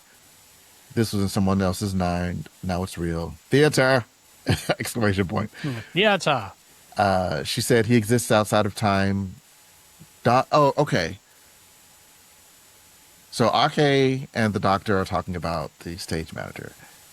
And she says, yeah, he exists outside of time. Mm-hmm. And the doctor says, outside the story. Was this an addition or a correction? Was he saying, yes, he exists outside of time and outside of the story, like me? Or was she saying, no, I'm not outside of time, but I am outside the story? Well, does that make sense? Does my question make sense? I guess I thought that, he was saying outside the story, yes, that is me.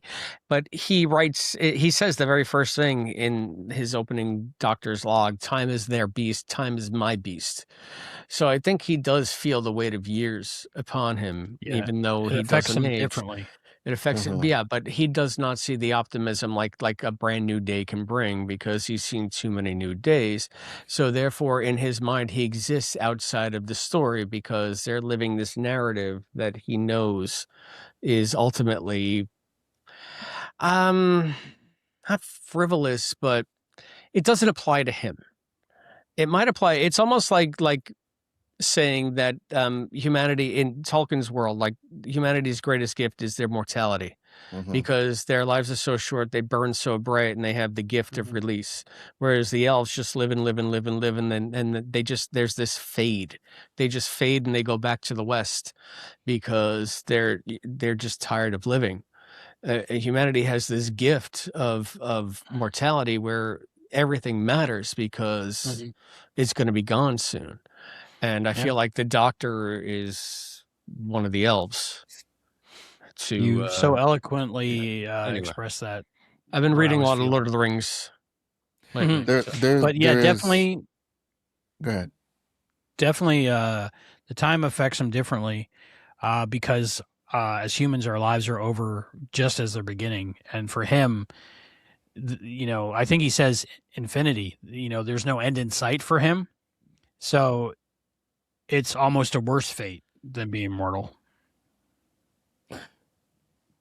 There is also, it's so weird because there is the aspect, obviously, of, take note of the mundane and appreciate the little things and the stupid stuff and the stuff that doesn't matter. So be aware of these things, but there's also kind of an ignorance is bliss aspect because our lives because our lives are so short, as opposed to someone like the Doctor or Ake who've lived through centuries and they have this knowledge, and it's an effort to get excited about stuff or to feel things as not just a blip, to feel like things are relevant when you're going to outlast it, whatever it is. Like, this too shall pass. That's everything for them. Like, don't sweat the small stuff. It's all the small stuff for them. So and that's basically where the Doctor is at the start of the episode. He's like, it's another day and it doesn't matter. I think because he's seen it all before. I think some of the heartbreak in our town, and I don't know if it applies to this episode or they reference it and I just missed it, but the fact of going back and realizing you weren't paying attention while you were living your life, the other tragedy of that is realizing the others around you that you cared about weren't paying attention when they went through their life. So the meaning you thought you had in their lives, maybe you didn't as much. So there's like the double hurt there. Yeah, I know you haven't seen it, Chris, but there was a scene after Emily one of the characters has a ghost girl, Emily, has died, and she basically kind of revisits a past moment of her life. And she's warned not to. She's warned not to because it's not going to turn out the way you think. But she's basically just pleading because she has this more, higher level omniscient viewpoint now. She's basically begging the people to recognize what this is, notice, and okay, just settle down, because you can't. And the stage manager, there's a line that he basically kind of lets you off the hook. He's like, I know that you feel it's don't beat yourself up over it. You no one does. No one notices every moment. You can't function as a person if you're constantly gazing at every aspect of every moment around you. You can't. Don't, yes, be more attentive, but also it's fine that you're not supposed to be. That's not what you're doing right now. That comes later. And that's the funny. It's the dichotomy, because things are poignant, but they can only be poignant in context of hindsight. In retrospect, yeah, exactly. Yeah, retrospect. Yeah, it's just so it's kind of a losing proposition, because then if everything is suddenly poignant, then nothing is. So there's just no way to parse it in the moment, because you don't know what's coming. Yeah, and the conversation. In fact, there's a beautiful scene where Doc and Ake are talking, and Doc can just explain the play and the meaning for those of us who've never seen it, and it's fine because these effectively are two stage manager characters. They've got this, this 1,000-yard view, so they can have this conversation, without it being like an after-school special for us. I like the stage manager moving from the Doctor when we start, and then going through Occam, and then a little bit of Jaden, and then finishing off with Holly Hunter. Yeah. Nala. What did you think about the narrator switching roles? Even I think Nala points out to the Doctor, it's time to stop like narrating it and start living your life. Yeah, and I'll take over from here. She literally says, that was I'll a little take heartbreaking it from here. to. I didn't Yeah, even that think was about that. heartbreaking You're to me right. in a way. Like it was a happy heartbreak. I don't know if that makes sense, but and then when she finished the narration, it was a mess. Oh my God, I'll take it from here. That's a good catch. She absolutely said that. And then she's narrating from that point on. Oh man. I love the show a little bit more now. And they ended on with her. I can do this. They ended with her in the spotlight. And I almost would have liked it if, like the swing away sets, they pulled out the sets as they did that. I think the black is because enough. I think that would they would have got away with it. I wouldn't want that, because I mean, like this. I feel like that would have broken the world a little bit. I feel like that what they did was already kind of at the edge level of it. Yeah. Okay. I see that. You want to keep the reality of the world that they live in. You don't want to undercut that to make some grand point. It's almost like you're undercutting the point you're trying to make. Okay. That's why I talked to you guys about this. So but I thought, well, the thing is, I can understand because you're coming at from the context of the play, which I assume does that throughout. But in the context of this episode, having not seen the play, that would have bumped me. It's like, why are they breaking the sets down on the last shot? I get the spotlight, I get the fade to black. It's very theater, but we don't need to see like the stagehands start removing the set. Okay. I think this one works so well because it does kind of, walk that razor's edge between, because it's never not Star Trek. Yeah. As much as it's Our Town, it's never not Star Trek. And I feel like I would argue that it's so much more Star Trek than normal Star Trek. Lately. Transition. So this is like when they were, when the makers are scanning or uploading or downloading sound, however you want to put it. And it's like the swarm. The swarm, right? The swarm. Thank you. Transition from swirling data to falling cherry blossom leaves was nice. The cherry blossom is always a metaphor, obviously in the opening, but super relevant in this episode because it is about the fleeting nature of like. I didn't really know anything about cherry blossoms until I moved to DC, and the thing with cherry blossoms is they are beautiful, like you. But thanks.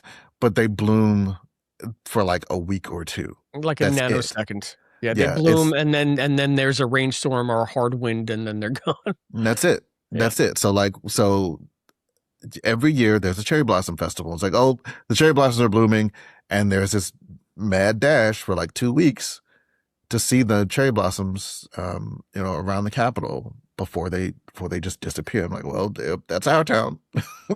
Yeah, I did not pick up on that. I did not know that. So much more went into the planning of this show. Mm-hmm. Maybe all around this episode, possibly. Animated movie where robot has to keep dumping memories or systems failure. I can't remember the name of this movie.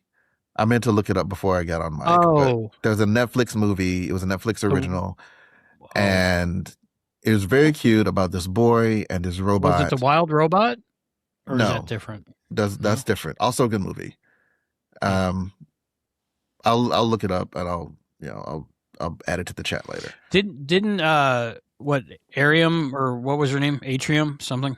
Didn't they? She have to purge her memories and choose between which ones to lose and which ones to keep. Yes, yeah. Same plot. Netflix animated. It's not the one mentioned it on the show. This is just something that you were reminded. No, they didn't mention it on the show. This is just it reminded me her. I can't process all of these experiences. Reminded me of that. And I think that's my last note is freaking roller coaster.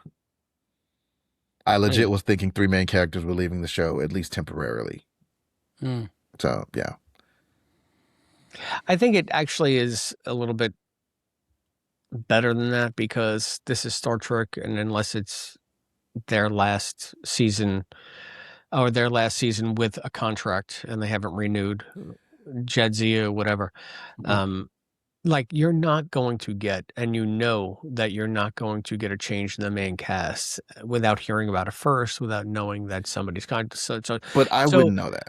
But the fact that we watching this, knowing the way Hollywood works, knowing the way Star Trek works, knowing the way these ensemble casts work, that it is extremely rare. Extremely, it's the outlier for shows to kill off main characters on the regular, like Game of Thrones, like Call of Duty, because there's just so much involved in locking these people in for their episodes. The fact that we felt that they could be in jeopardy, that we might lose them, is a testament to a good show. I mean, that's one thing that you have to always suspend your disbelief when it comes to the main characters of your favorite show, because you know they're coming back next week. It's just a given. They're going to be fine. They have to be. I mean, there might be damage, there might be emotion, but week after week after week after week, they're going to be there. So the fact that you can do that mental disassociation and still feel peril for anybody who is a main character on one of your favorite shows is an amazing feat. Yeah, I mean, that's an excellent point. That's a fair point. But I mean, you could say that about any show, especially like a sci-fi show.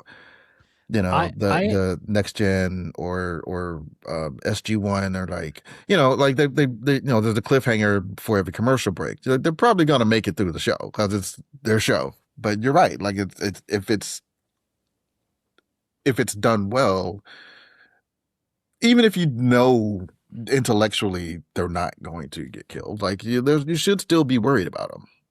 The funny thing is, in this new streaming model, it's a little bit more freewheeling. You think of like all the characters that bited on like shows like The Boys.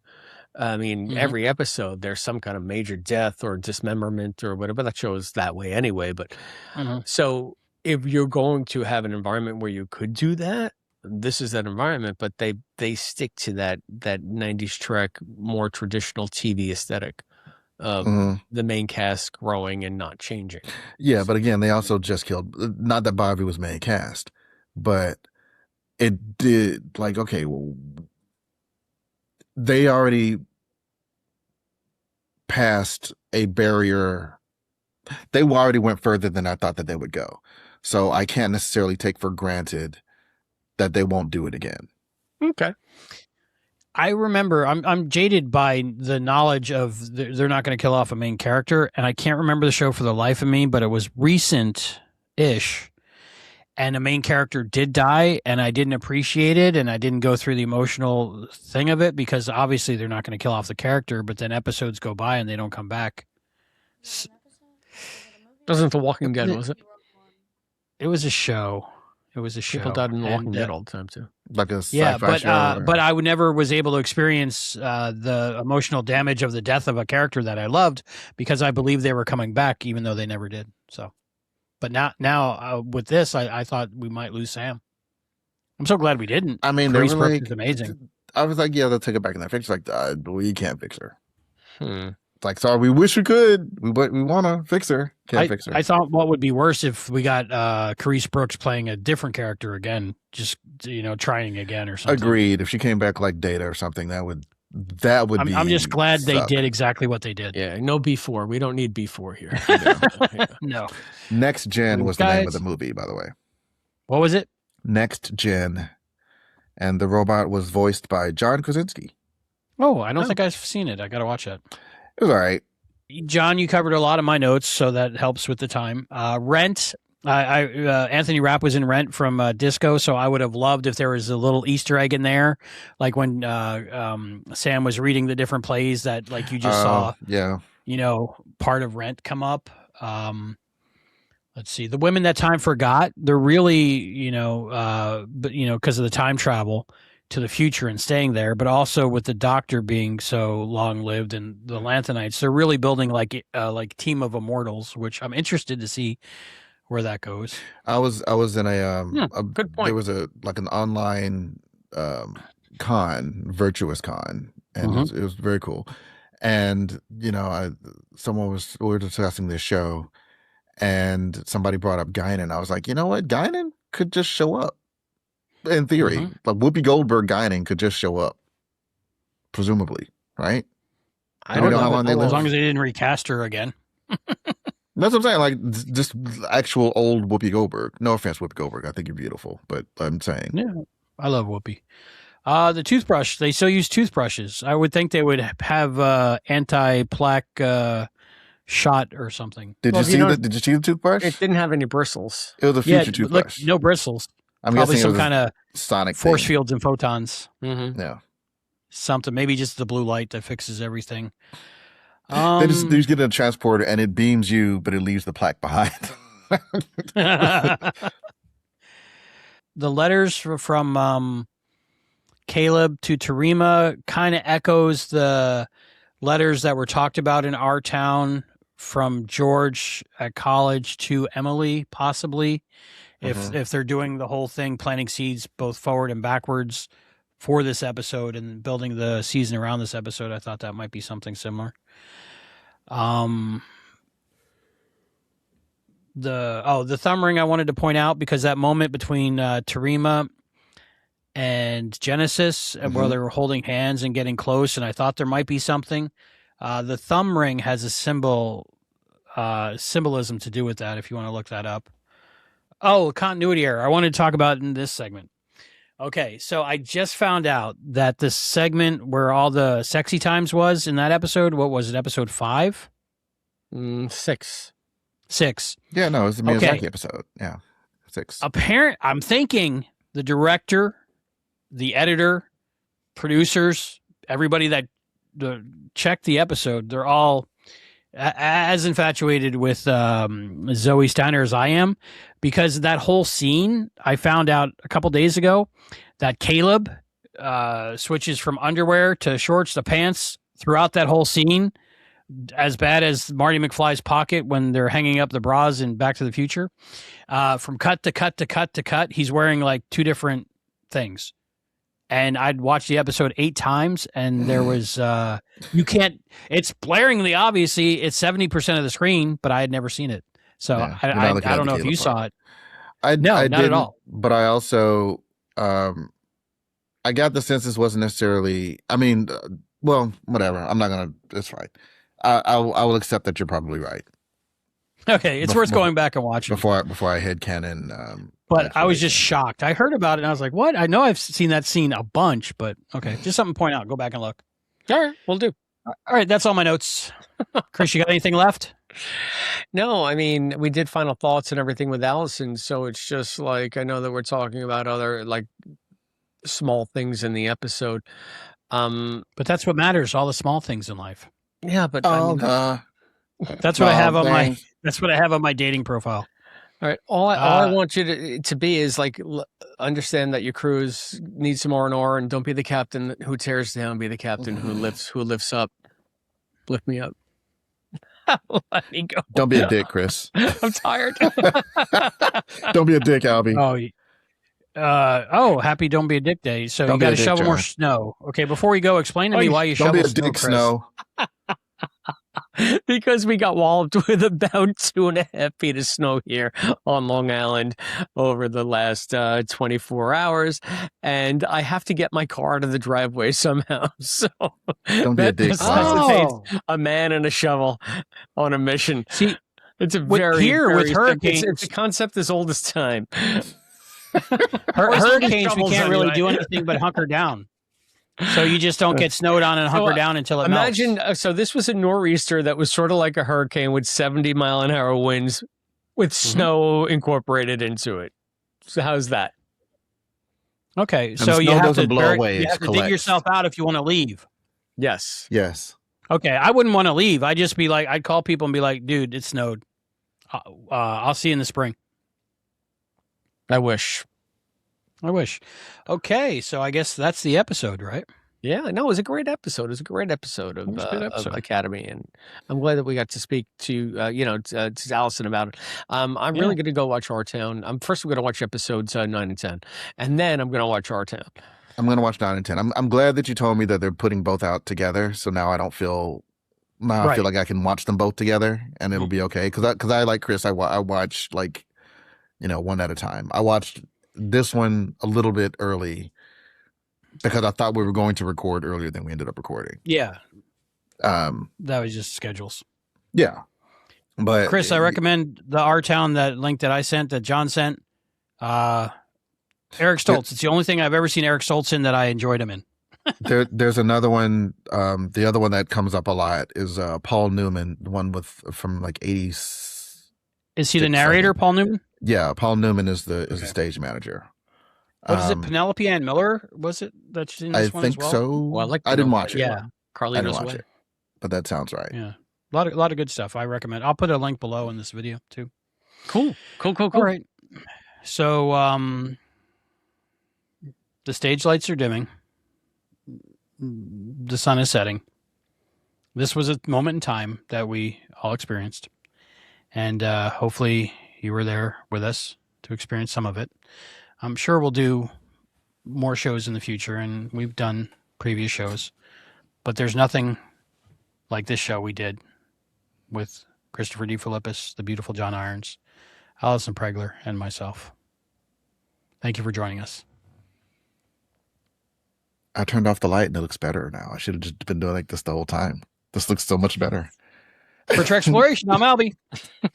I'm Chris in the dark. I'm in the dark. I'm John. Just in the dark. We'll see you next time. Mentally. We'll see you next time. Bye. You got to say the thing you say, Chris. Peace out later. Bye. Is that it? Nighty night, rabbits. Nighty night, rabbits.